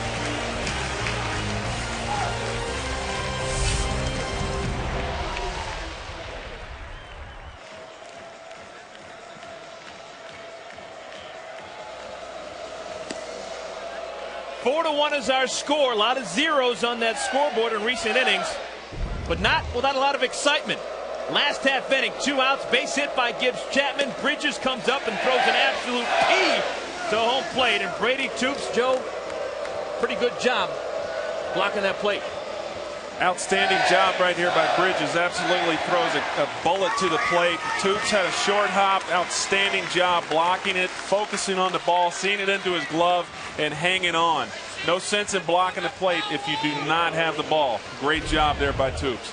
And the runner, Cheeseman, took a great angle around third, so it had to be a good throw. He took a sharp angle, almost about a 95 to 100-degree angle, which is what you want. So it did not allow extra time for the throw, so he cut down the angle. What a great play. Yeah, the whispers around the SEC. Brady Toops, the best defensive catcher, not only in the SEC, but possibly in the entire country. And we've seen why in just a game and a half. He has made all the plays defensively. You know, the kid down there in Miami, Eric San Pedro, he's a heralded defensive catcher down there. Landon Powell, South Carolina. But this kid, Toops, I tell you, he's pretty darn special. Devin Day takes a breaking ball strike. I've just definitely been impressed with the way he receives and calls the game. I mean, he is receiving the ball and holding that ball in the zone, giving the umpire a great look at the pitches, and it's showing a lot of leadership out there, taking control of the ball game, showing a lot of motion behind the plate. Well, the Arkansas Razorbacks have a huge resource. Looks like we're going to have some activity in the Florida State bullpen. Big resource in one of their prominent alumni, Tom Pagnazzi, a 3-time Gold Glove catcher for the St. Louis Cardinals back in the 80s and early 90s. Not only is he an alum here, but he's on the coaching staff as well. He's working on a daily basis with the entire team, but specifically with the catchers. And Brady Toops owes a lot of his progress to working with Tom Pagnazzi. And I'm sure the other guys on the team are thankful that Tom Pagnazzi's around because the clubhouse is was purchased by him. He's the one who funded the money to build and really upgrade the clubhouse here, and it's gorgeous. Nick, you and I walked through it a couple of days ago, and it's got everything you'd ever want. Absolutely, and Pags molded Toops, and he was raving about him just a couple weeks ago when I ran into him in Birmingham, and he said, you know what, they're going to see if he can hit in pro ball. I think he can, but what he can do right now is probably catch at the high professional level, whether it be AA, AAA, or the big leagues. But that man right there is partly responsible. 2-2 pitch. It's a great man to sit there and pick his brain on. You know, if you're a young player in that clubhouse and dugout, you just want to be a sponge, and whatever he has to say, you just want to soak it up. The guy won 3 Gold Gloves and an All-Star. Can't do anything but learn from a man like that. 2-2 pitch today. Again, fights one off. And who better to learn from Tom Pagnozzi, to a Chancellor Scholarship winner? So you know he's going to absorb it. I mean, as coaches, and I know, Joe, you coach, and you know, sometimes you're telling kids one thing and they're not hearing you, but you got a guy that's willing to listen that's as smart as Brady Toops. You know he's gobbling up everything that man has to say. Way outside. Devin Day has worked the count full. 3 balls and 2 strikes. Dave Van Horn knows that he is just 3 innings away from another trip to Omaha. He's already been there twice with Nebraska, but never with his alma mater. Strike 3 called on Devin Day. That was the 100th pitch thrown by Eddie Cannon. Grinding. He's still out there grinding. Right there. Slider on the corner. Still keeping his team within 3. That's all you ask, is for the guy to keep giving your team a chance to come back.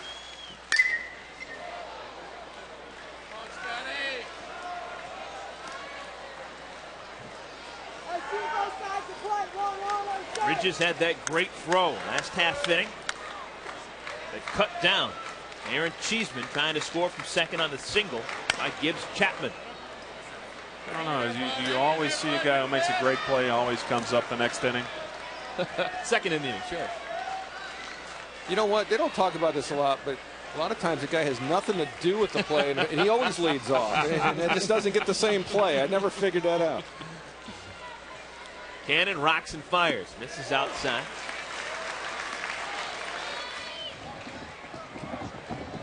Tyler Chambliss, Matt DeBlasi getting loose. Any situation needed by Mike Martin, they're ready. A righty and a lefty. High pop-up. Bridges skies it to center field. Robinson comes in a couple of steps. Uses it with 2 hands. 2 up and 2 down. That's now 6 consecutive men retired by Eddie Cannon. A lot of times I would go in and ask my manager why I don't lead off, because it always seemed like I led off 3 times a game. I led off more than the leadoff hitter did, although I couldn't run. Dick Duggar gets the hand as he steps into the left-handed batter's box. 3 for 7 in the series, including a home run to lead off this game. You're being modest. You knocked in all those runs in 92 and 91. 102 lifetime homers. Doing something right, Joe. Smoke and mirrors. Duggar fouls it away. Actually, I may have hurt my hand before the broadcast. You kind of bumped fists, and you got that big old World Series ring. Almost took out a knuckle of mine. Very proud of it. A lot of guys played a lot of baseball, never had the opportunity to play. And I feel very privileged.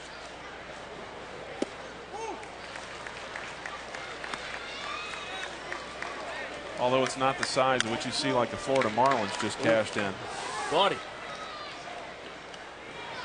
1-2 pitch. Out to left field. Breaking on it. Chapman makes the running catch. 7 in a row. Retired by Eddie Cannon. Seminoles, though, need some offense. They trail by 3.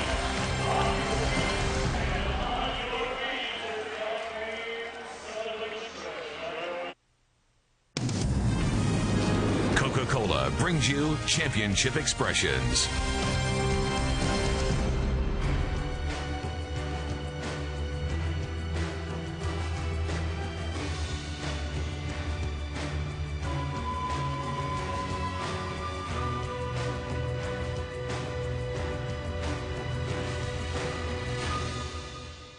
Coca-Cola, real.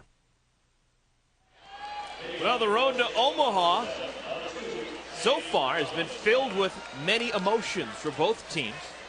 A lot of highs for the Arkansas Razorbacks, a lot of lows, more than they'd like for the Florida State Seminoles. Little excuse me check swing.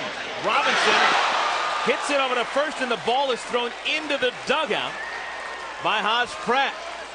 Not what they wanted to do. The Razorbacks had a gift out, but Pratt Maybe went a little bit too fast for his own good. Well, I think the pitcher is a little late getting over there. You could see finally he's going to make the move. He's there in time, however, but the throw is behind him. I think that's a danger of the first baseman coming up, throwing overhand too hard, trying to hit a moving target. Just threw it right behind him.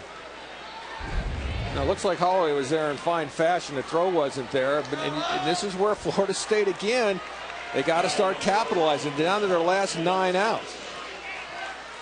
So Shane Robinson checks in at second base. That's the first error on the day committed by Arkansas. Number 9 hitter, David Anderson, swings and slugs it down the left field line. Trouble if it's fair, but it fades foul.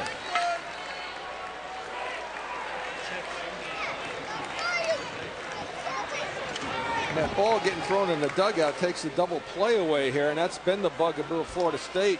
In certain innings, the twin killings have killed them, and now that's been eliminated with the throw into the dugout, allowing Robinson to go to second. After Anderson's at bat, the lineup spills over to the top, and it'll be Zech, Drew, and Martinez Esteve. Maybe their last opportunities of their collegiate careers to get something done. And if Florida State could come back and win this game somehow, it would be heart-wrenching to Arkansas, and it'd be amazing the difference of the confidence level going into tomorrow if it happens.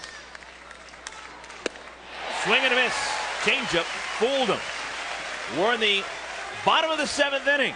We're in the Fayetteville Super Regional. The Arkansas Razorbacks taking on the Florida State Seminoles alongside Nick Belmonte and Joe Oliver. I'm Eric Collins. Our score is 4-1. A big 3-run inning in the top of the 3rd inning for Arkansas. It's given them a 3-run lead.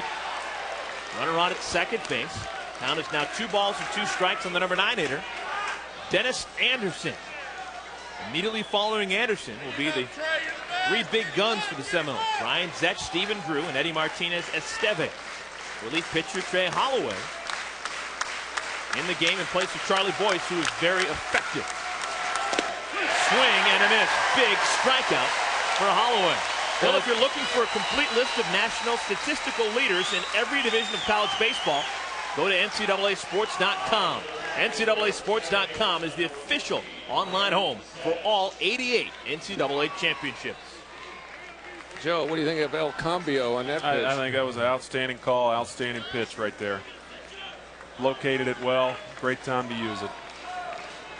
Ryan Zech 0 for 2. Thought about a bunt, comes up empty. Most underrated pitch, and I think it's the best pitch in baseball. I really believe all you need is a fastball and a changeup to succeed. Just locate that fastball and use your changeup to deceive the speed of your fastball.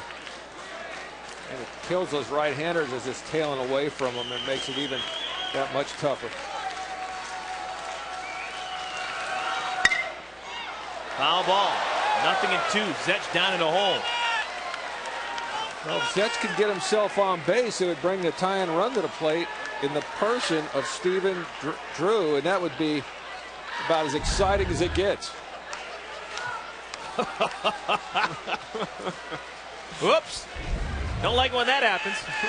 DeCarlo Thompson, freshman pitcher. Can't get away with the baseball. Bouncing ball. Hody has it. Over to first base. Beautiful throw. Out number 2. Scampering over to third goes Robinson, but Hody gets the out that he needed. And what goes unnoticed there is a concentration of Hody as the runner skips over the ball. A lot of times you'll see it affect the fielder. Kept the concentration, kept his head down, finished off the play. Yeah, he knew he didn't have to go and try to catch that runner going to third base. He knew he had the easy out at first. He just conceded the runner going to third. That's a tough play. Made it look very easy. Stephen Drew, the big gun for Florida State. Possibly his last collegiate at bat, unless the Seminoles can make something happen. He's 0 for 3 so far today, but not for lack of effort. He's hit some laser beams that have just been run down. There's Casey Roulette making a nice play on him back in the 3rd inning. And then in inning number 5, kind of a circuitous route taken by Jake Duggar, but he made the catch out in left field. Ooh, just misses. Fans here at Palm Stadium want to know where. Kind of even 1-1. David Rogers, the home plate umpire out of the Houston area.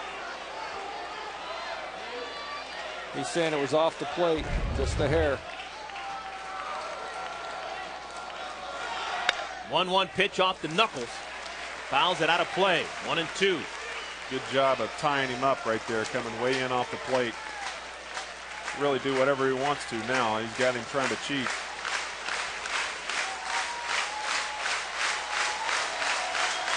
In the on-deck circle, Eddie Martinez Esteve. He would love to hit with runners on. Outside, good stop by Toots. That's not an easy play right there. I tell you, he had to go wide on a sweeping breaking ball. If that ball gets by him, it's a 4-2 ball game. They got a little momentum going. Dane Robinson on at third. Reached base on an error by the first baseman, Pratt. Everybody talks about stats. For years I've saying you got to have a stat that says run saved and stuff like that. That's a run saver.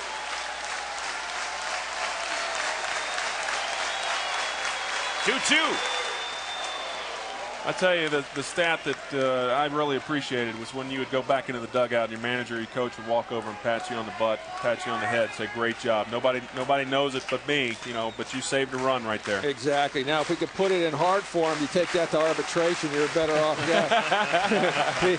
you can't say the other. Put it on the percentages, right?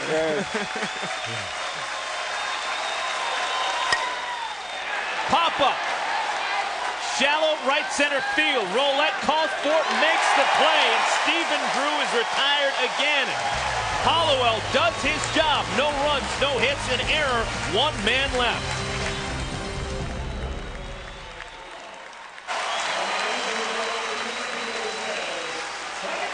Hog Nation has gone hog wild, enjoying this one as we move to the 8th inning, and there's good reason why the Razorbacks seem to be inspired. They have much support. 10,027, a record crowd here at Baum Stadium. They have filed in here. Some have taken off their shirts. They've written on their chests. They're raising their arms. They're doing the pig suey. And it has had an effect on this series. The Razorbacks up 4-1. They need 6 outs to go to the College World Series for the 5th time in school history. The pig suey cheer. The staple here in Fayetteville, what it means is calling in the Hogs, and they're trying to call them in to a trip to Omaha, just 6 outs away. Casey Roulette hits here in the top of the 8th inning. The Razorbacks would love some insurance. Roulette, 1 for 8 in the series.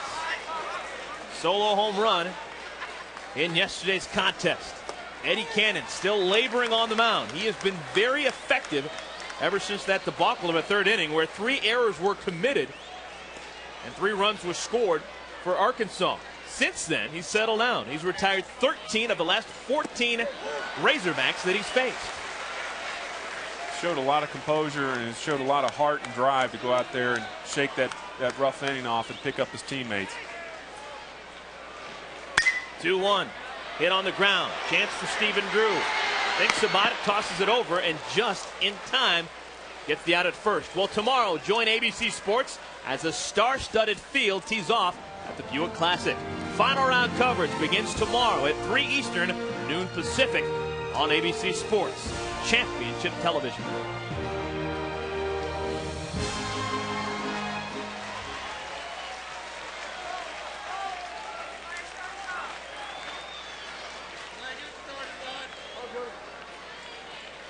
Clay Goodwin hits with 1 out, nobody on, and flails away at a pitch outside the zone. 0-1. Goodwin 1 for 3 so far today. There's a good change right there to start him off.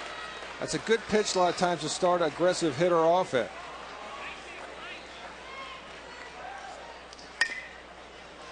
Foul ball, 0-2. Followed it up with a fastball hard in on the hands. Now he's gotten into his head a little bit. So when you're a hitter right there and you just waved at one and then had one off your knuckles, you really don't know what you're looking for right now. Trying to survive. You're just guessing. 0-2 pitch misses way outside. And guys, Arkansas, really they have Mike Martin's number. The Arkansas Razorbacks have never lost to Florida State. 2-0 lifetime between these two schools. High pop up right field. It's going to be trouble. Sauls coming on, makes the catch. Good speed by Sauls to close in and make the play. 2 up and 2 down. Scott Hody will now hit. These two teams played for the first time back in 1985. Mike Martin was the head man for Florida State back then. In the NCAA South Regional in Tallahassee, Arkansas won by a score of 7-6. That Arkansas team was led by All-American Jeff King. Florida State at that point had guys like Luis Alicea, Paul Sereno, Richie Lewis, of course. Then they didn't meet again until yesterday. But a win today in Arkansas would be 3-0 lifetime against Florida State. A lot of guys that I played against, you just mentioned. A lot of good baseball players from both these schools. Well, you can't count Mike Martin's team out yet. I mean, these FSU players, they're fighters. You could tell right there with the guy on the mound. Start right with him. Hody takes a swing, gives it a rip. But Robinson makes the play. The beat continues for Cannon. He's now retired 16 of 17.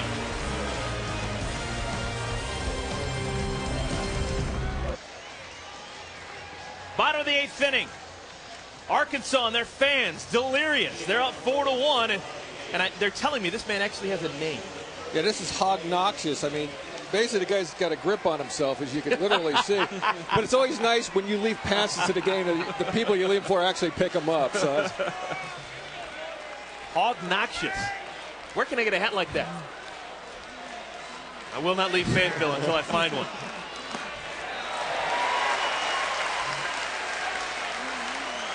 Eddie Martinez-Esteve, the third hitter in the lineup for Florida State, now the batter. And take a look at the top 3 hitters so far in this series. They've really scuffled. Just 4 hits between those 3 guys who are all highly thought of players. Eddie Martinez-Esteve, 1 for 7. Stephen Drew, just 1 for 9 with a couple of punch outs. That really spells trouble if you're Mike Martin at Florida State. But well, answering that is Martinez-Esteve. He gets himself a leadoff base hit, his first hit of the day. He's now 1 for 4, and the leadoff man on against Trey Hollowell. Can't count him out. Look at Mike. He's been here before. He just took 2 tough breaking balls there and just got a fastball, what he was looking for the whole time, and just drove it to right field. Just sat on the fastball and finally got it. So Aaron Cheeseman, who's been aboard all 3 times, steps to the dish. Triple, single, hit by pitch.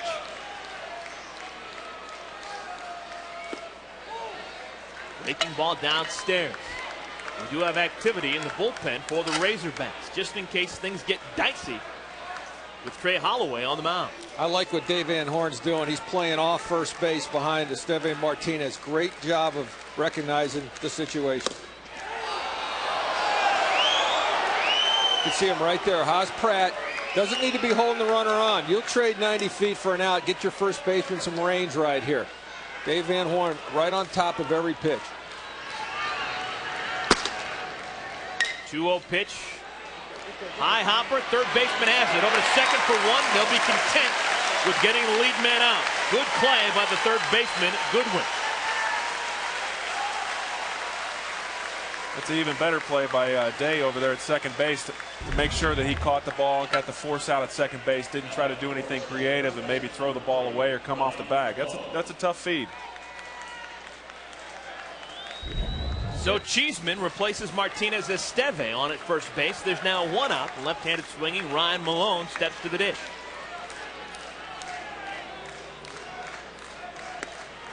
All strike 1. Well, this guy Holloway's come in, done a nice job. He's let some base runners get on. Sometimes not his fault, but he's battled through it. Malone's got to figure out how to get on right here, down to their last 5 outs. Florida State has more hits than Arkansas. They have 7 base hits. But Arkansas has made the most out of their 5 hits, particularly when you add together 3 Florida State errors. All of those errors coming in that 3rd inning. 0-1 pitch. Malone hits it on the ground. Past the diving Devin Day into center field. Cheeseman thought about it, but instead he'll stay at second. Risk not worth the reward right there. Cheeseman very smart staying at first. And Malone does get the hit. Now, a couple of shots, time to run to the plate. And Dave Van Horn's got a couple of decisions to make here. A good job of hitting right there, not trying to do too much with the ball, just fighting it back up the middle there, and created a potential tying run to the plate here. This is what FSU needs right now. You can't fault the pitcher right now. He got another ground ball. The balls are just finding the holes right now. Well, Dave Van Horn's going to make the trip to the mound. We're going to have a pitching change. It's Sawatzky time. Jay Sawatzky was electric yesterday, 3 shutout innings. Let's see if he can turn that trick again today. All he needs is 5 outs. The Razorbacks 5 outs away from Omaha, but the Seminoles are threatening, down 4-1.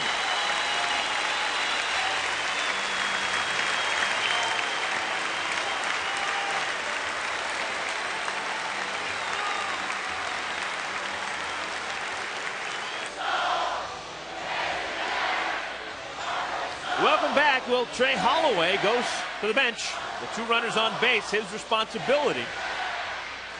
He is replaced by Jay Sawatzky, who was magnificent yesterday. Coming out of the bullpen, he pitched 3 scoreless innings, allowed just 3 base hits, struck out 2. He was just what the doctor ordered yesterday for Dave Van Horn. You can see the numbers there, pretty darn good. He said this morning, I'm ready to go if you need me. I'm sure he's working on adrenaline right now. Yeah, he just comes in from the bullpen and just pumps strikes, and that's really what you want. Guys coming right at the hitters and keeping your fielders awake. And I tell you, he really came in yesterday with some electric stuff. He'll hit 90-91. Fastball curve change guy. Sometimes, though, he'll start the righty with a changeup. Sawatzky's a senior, but he will continue his baseball career in the pro ranks. He was drafted in the 8th round by the Minnesota Twins on Monday. First ball swinging is Matt Salz. Hits this one high in the air. Playable in center field. Calling for it is Roulette, and he makes the play. Well, tonight the Road to Omaha doubleheader continues at 10 Eastern on ESPN2 as the Tulane Green Wave and the Cal State Fullerton Titans take the field in Game 1 of their NCAA Super Regional Series. Catch additional Super Regional coverage with ESPN College Grand Slam this weekend. To order, call your local cable company or satellite provider. The Road to Omaha on ESPN and ESPN2. For more information, log on to ESPN.com. Gibbs Chapman will hit with 2 runners on. Lefty versus lefty. Chapman fouls it back to the screen. He's had some really good at-bats against left-handed pitching in this 2-game series here. He's really been swinging the bat well for Florida State. Chapman with 2 hits yesterday, 2 hits tonight. And Brady Toops wants to talk things over. He might be changing signs up here. Might want to mix it up a little bit. Take no chances right now. Got that runner on second base. Maybe feels that he might be flashing signs. You look at the other version of the rally cap. Chapman, if you're thinking long ball here, 3 on the season. That would tie the game if he can get one to go. 0-1 pitch. Right there. Wow. Holloway's just coming right at you. There it is.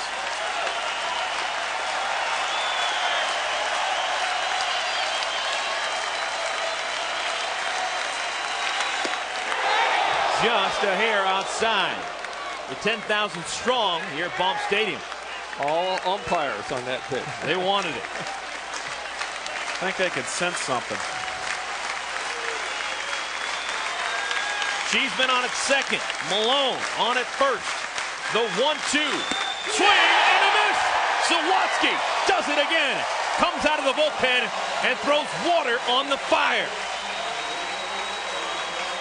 It remains a 4-1 game, courtesy of the left arm of Jay Sawatzky. He comes out and gets the 2 outs, the last one via the K.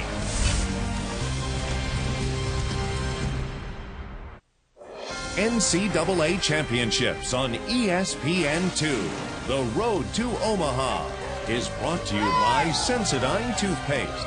Sensodyne helps stop the pain of sensitive teeth. Well, they call Arkansas the natural state. And quite naturally, they'd like to make it to the College World Series. They are 3 outs away. The Arkansas Razorbacks have one last opportunity to tack some insurance runs on the board. They're up by 3, but I'm sure they don't feel comfortable right now in that first base dugout. Haas Pratt will lead things off. It'll be Pratt, Hamblin, and Toops against Eddie Cannon, who has been stupendous over the last 5-6 innings. He has retired 16 of the last 17 Razorbacks he's faced. Hard hit ball through the 6-hole in the left field. Pratt gets himself a base hit, his first of the day. Let's head back to the NCAA Championship Studio in Dave Revson.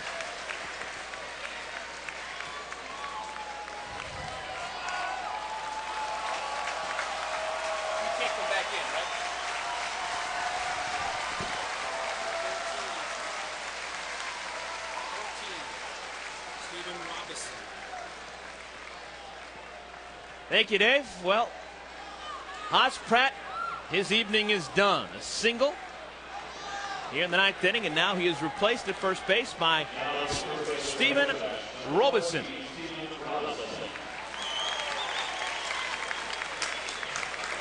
Well, you're in a situation now, 3 runs to 4 runs where a grand slam doesn't beat you. That run's crucial out there. So, do you play small ball here? Do you start the runner up? You've got to make the decision if you're Dave Van Horn. What do you do?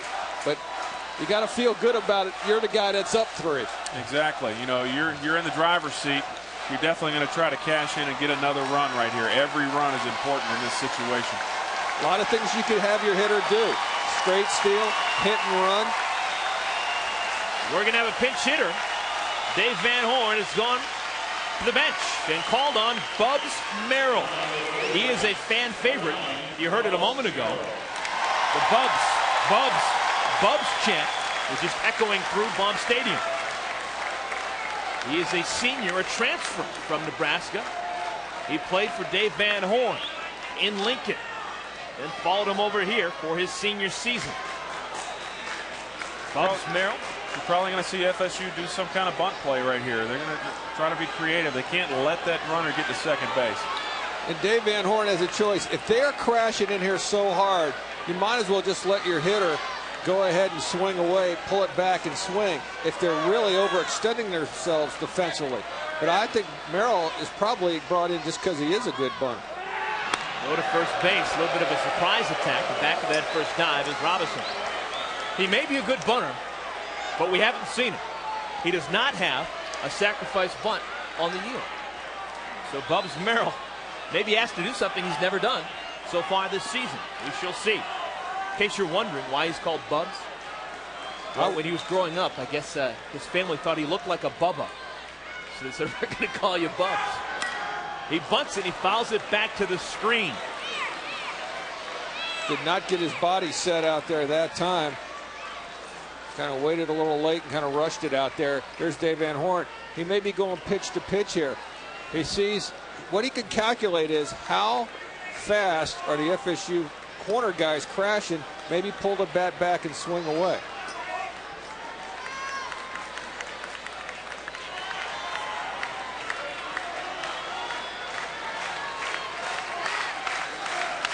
Eddie Cannon trying to work out of a 9th inning jam. Runner on at first base, and Merrill gets it down first base side. Thought about it, did Malone. Instead, he goes to first. Out is recorded, but in scoring position is Robinson. Merrill gets the job done, and his teammates appreciative. Boy, that was textbook for a guy that hadn't laid one down all year. That's pretty impressive. It's a great job of bunting right there. It really is. He gets it out there early, keeps his angle. Got the first baseman to field it. He thought about going to second. Just barely got it back to first base there for the out. Yeah, Malone's going to give it a look, and then he sees that would be a little chancy. Good job. Well, Mike Martin is going to go have a meeting on the mound. After 123 pitches, Eddie Cannon may be cooked.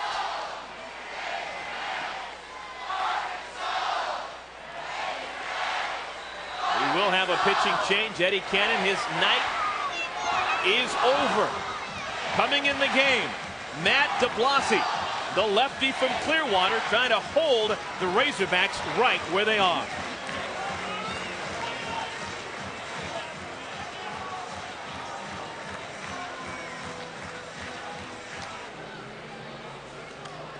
A job well done for Eddie Cannon, who takes a seat for the first time in 8 innings. He is replaced after going 8 1/3, allowing 6 base hits, 2 runs. He struck out 6. Still responsible for the runner on second, but he had trouble with the defense behind him. Actually, some of his own defense in the 3rd inning. 3 errors committed in the 3rd led to a 3 spot being put on the board by the Razorbacks. He really came out and battled right after that tough inning there in the 3rd inning. Showed a lot of character, sitting down throwing a lot of strikes and retiring a lot of Razorback hitters. So Matt DeBlasi comes on, and he'll try and quell this insurgence by the Razorbacks here in the 9th inning. Runner on at second base, 1 man out. DeBlasi from Clearwater, Florida. First man he'll face, left-handed swinging, Brady Toops. Toops 0 for 3 so far today. This is outside. The lefty-lefty matchup was what Mike Martin wanted right here against Toops. They've got to keep that runner from scoring this inning. They don't want to go down in the bottom of the 9th, down 4. DeBlasi, sophomore, fires, and this ball is looped out to left field. Playable for Chapman. Makes the catch for out number 2.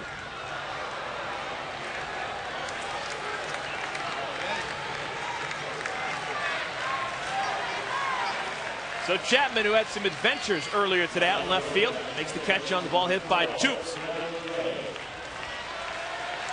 Now, hats off to that Florida State pitching staff. This is a team that lost all 4 starting pitchers from last year, and Jamie Shoup, the pitching coach, Mike Martin, they've done a great job with this young pitching staff they've had this year.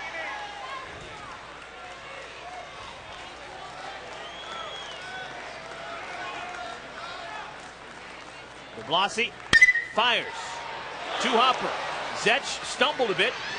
Makes the play. 4 to 3 on the putout. Runner is stranded. We move to the bottom of the 9th inning. Everyone knows what we're playing for. A trip to Omaha, Nebraska. It's what we dream of. It's our goal. It's our vision. It's what we pursue.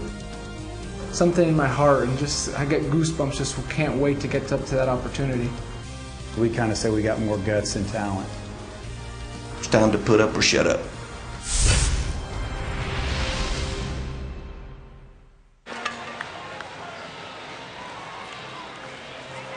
Well, this is it, folks. Bottom of the 9th inning. Florida State needs at least 3, or their season will come to a close. They trailed the Arkansas Razorbacks 4-1.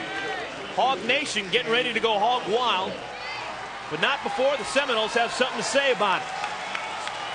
Seminoles have their rally caps on. We have a new first baseman for Arkansas. Brett Hagedorn comes on to play first base in place of Haas Pratt, who was pinch run for last inning. Now, the leadoff hitter this inning, Shane Robinson, what he's got to do, he's got to figure out a way to get on. I know it sounds like a broken record.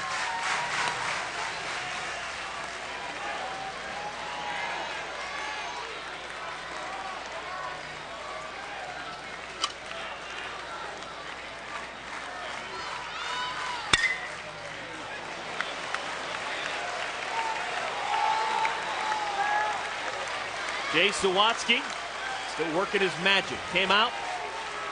1 out in the 8th inning. 2 runners on. Retired the only 2 men he faced. Sauls and Chapman now working in the 9th inning.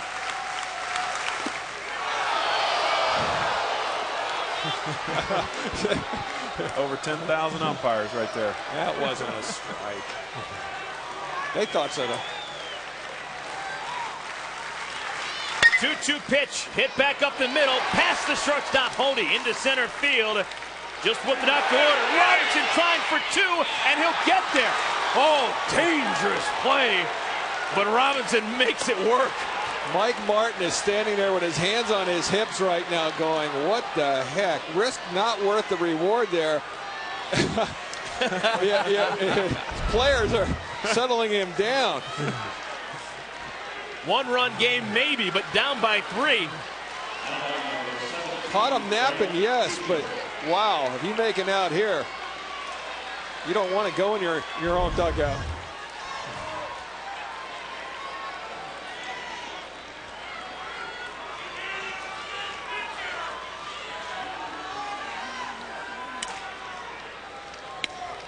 The folks here at Baum Stadium standing up, trying to urge their Razorbacks on. They trail, they're ahead by 3, 4-1. Bottom of the 9th inning, a win, and the Razorbacks are headed to Omaha. We have a pinch hitter here in the 9th inning. Runner on at second base. Nobody out. Grant Peacher hitting for the freshman third baseman, Dennis Anderson.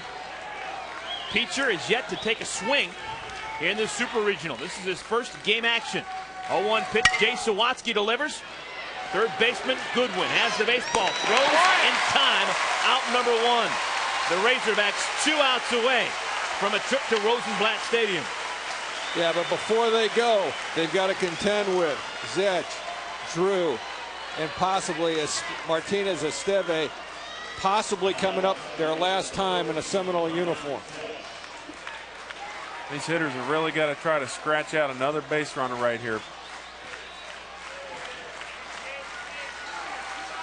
Brian Zech takes a breaking ball, strike 1. Zech hitless so far today, 0 for 3.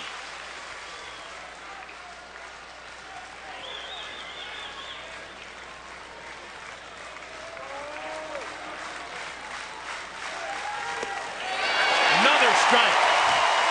Sawatsky's just being very aggressive in the strike zone. Whatever pitch he's throwing, he's being very aggressive in that zone. That's what you like to see from a guy who's coming in to try to close the game out.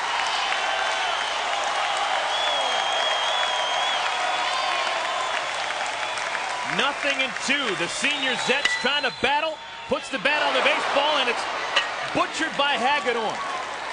Can't get the hooks around it. And we have runners on at the corners, and look who's coming up. The error by Hagedorn allows Stephen Drew to be the potential tying run here in the 9th inning. This is drama at its best. The 2 guys you want up if you're FSU coming up right now. Hagedorn right here just misplays it. Maybe he tries to backhand it when he didn't have to, but he just kicks off. And that allows, as you said, the tying run coming to the plate. Unless there's a ground ball double play here, they're going to have to try to get out Stephen Drew and Eddie Martinez Esteve if they want to go to Omaha. And you know what? That's the way it should be. That's right. This is what Mike Martin, this is the best he could hope for. A home run in more time. Lefty on lefty. Stephen Drew takes downstairs. Now this has really been a difficult couple of games for Stephen Drew. Just 1 base hit. It came yesterday afternoon. It was a single. 1 for 9. 2 strikeouts in 2 games. 1-0 pitch. Slow breaking ball in there. Well, what I've seen in Steve in the last 2 days has been a little bit out in front. If he can just kind of hone it back in and keep his hands back and just let his natural power do the work, he doesn't have to try to pull it out of here. There goes the runner from first. Not paying attention to him at all. They don't care that Zech moves into scoring position. The run that counts is the run in the batter's box. I don't know if they call that defensive indifference here or not, but it doesn't matter, as you said. But what it does do is take away the possible ground ball double play. 2-1 pitch just downstairs. In the on-deck circle, Eddie Martinez Esteve, who loves to hit in these situations, absolutely loves it. There he is. He's chomping at the bit over there. Sawatsky trying to wriggle out of some trouble. Ball hit well to left field. On his horse is Duggar. Makes the play. Out number 2 is recorded. Runner tags up, comes in from third in the form of Shane Robinson. Call it a sacrifice fly, but Stephen Drew is retired for out number 2. The Razorbacks 1 out away from Omaha. That was a tough play right there by Duggar. He made that look really easy. Ball slicing away from him, going to the line there. Really got a good jump and a good read and made a nice play. Eddie Martinez Esteve loves these situations. We asked him about it just yesterday. situations when your team needs you, when there's runners on second and third, there's 2 outs in the bottom of the 8th, that's the time that I wish and I was up at the plate. And I have faith in all my teammates and stuff, but it's just something in my heart, and I get goosebumps, just can't wait to get up to that opportunity. Well, he asked for it, and he got it.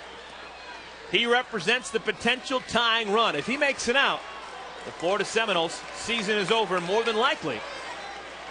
Eddie Martinez-Esteve's college career is over. Second-round draft pick of the San Francisco Giants back on Monday.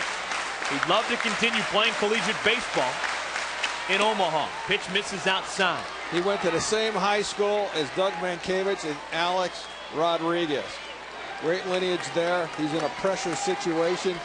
Can he step up? He's done it all year. 1-0 pitch upstairs, 2-0. It's a tough situation. You want to be careful, but you don't want to put the tying run on base as well. Bring the go-ahead run at the plate. You don't want to fall into the trap of coming right after him and hits the ball out of the ballpark to tie the game, but you don't want to put him on first base either.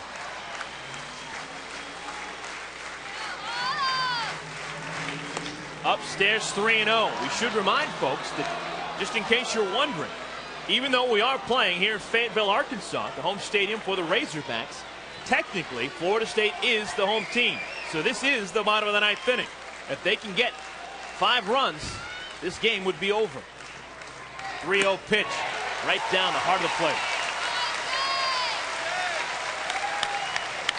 That was a good pitcher's pitch on 3-0. Kept it down. Runner on at second base. Zech. Swing and a miss. Going for the downs is Martinez-Esteve. Came right at him right there. A good hard fastball up out of the zone. He didn't leave anything in the bag on that swing. 2 guys battling cheese against cheese right here. How much do you want to get to Omaha? I'll show you on this pitch. The payoff. Swing and a miss. Oh my! Sawatsky does it for the 2nd consecutive day.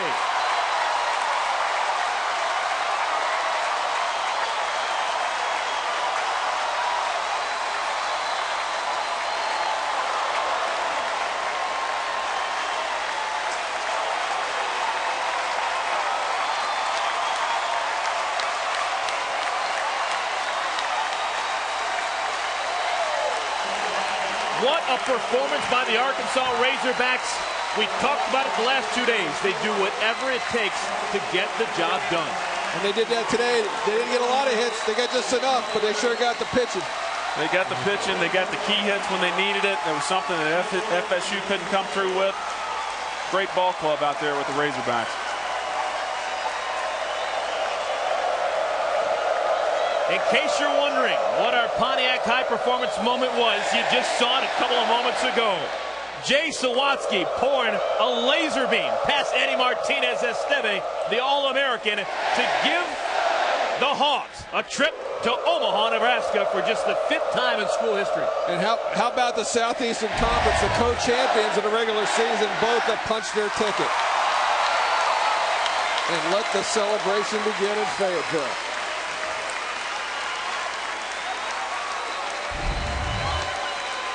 Two consecutive days, 2 consecutive 2-run wins for the Arkansas Razorbacks, and they are off to Rosenblatt Stadium. 4-2 is our final score. The big inning, the 3rd.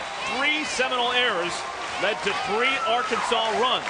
Those 3 runs would be all they would need, and they win to move their record to 45-22, but more importantly, 2-0 in the Super Regionals and off to Omaha, Nebraska.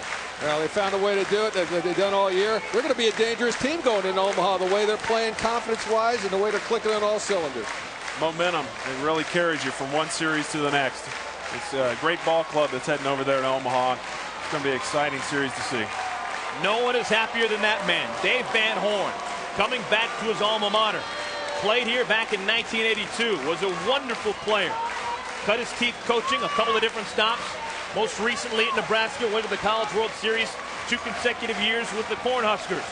But now back replacing his mentor, Norm DeBryan, and taking the Hogs to the College World Series in just his second season at the helm. And he said, I don't even think we were going to do it this fast, but lo and behold, this team came together. He's a great coach. He's got a great coaching staff. His kids have bought into the philosophy. There's Sawatsky right there.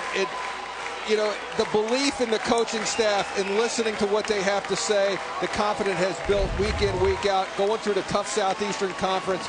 Boy, there's your result right there. So the Arkansas Razorbacks picked to finish dead last in the SEC West, come up off the mat, finished in first place in the SEC West, co-champions along with Georgia of the Southeastern Conference, go on to win the Super Regional in front of a record crowd of over 10,000 here at Baum Stadium. 10,027 got exactly what they wanted. A Razorback win and a trip to the College World Series.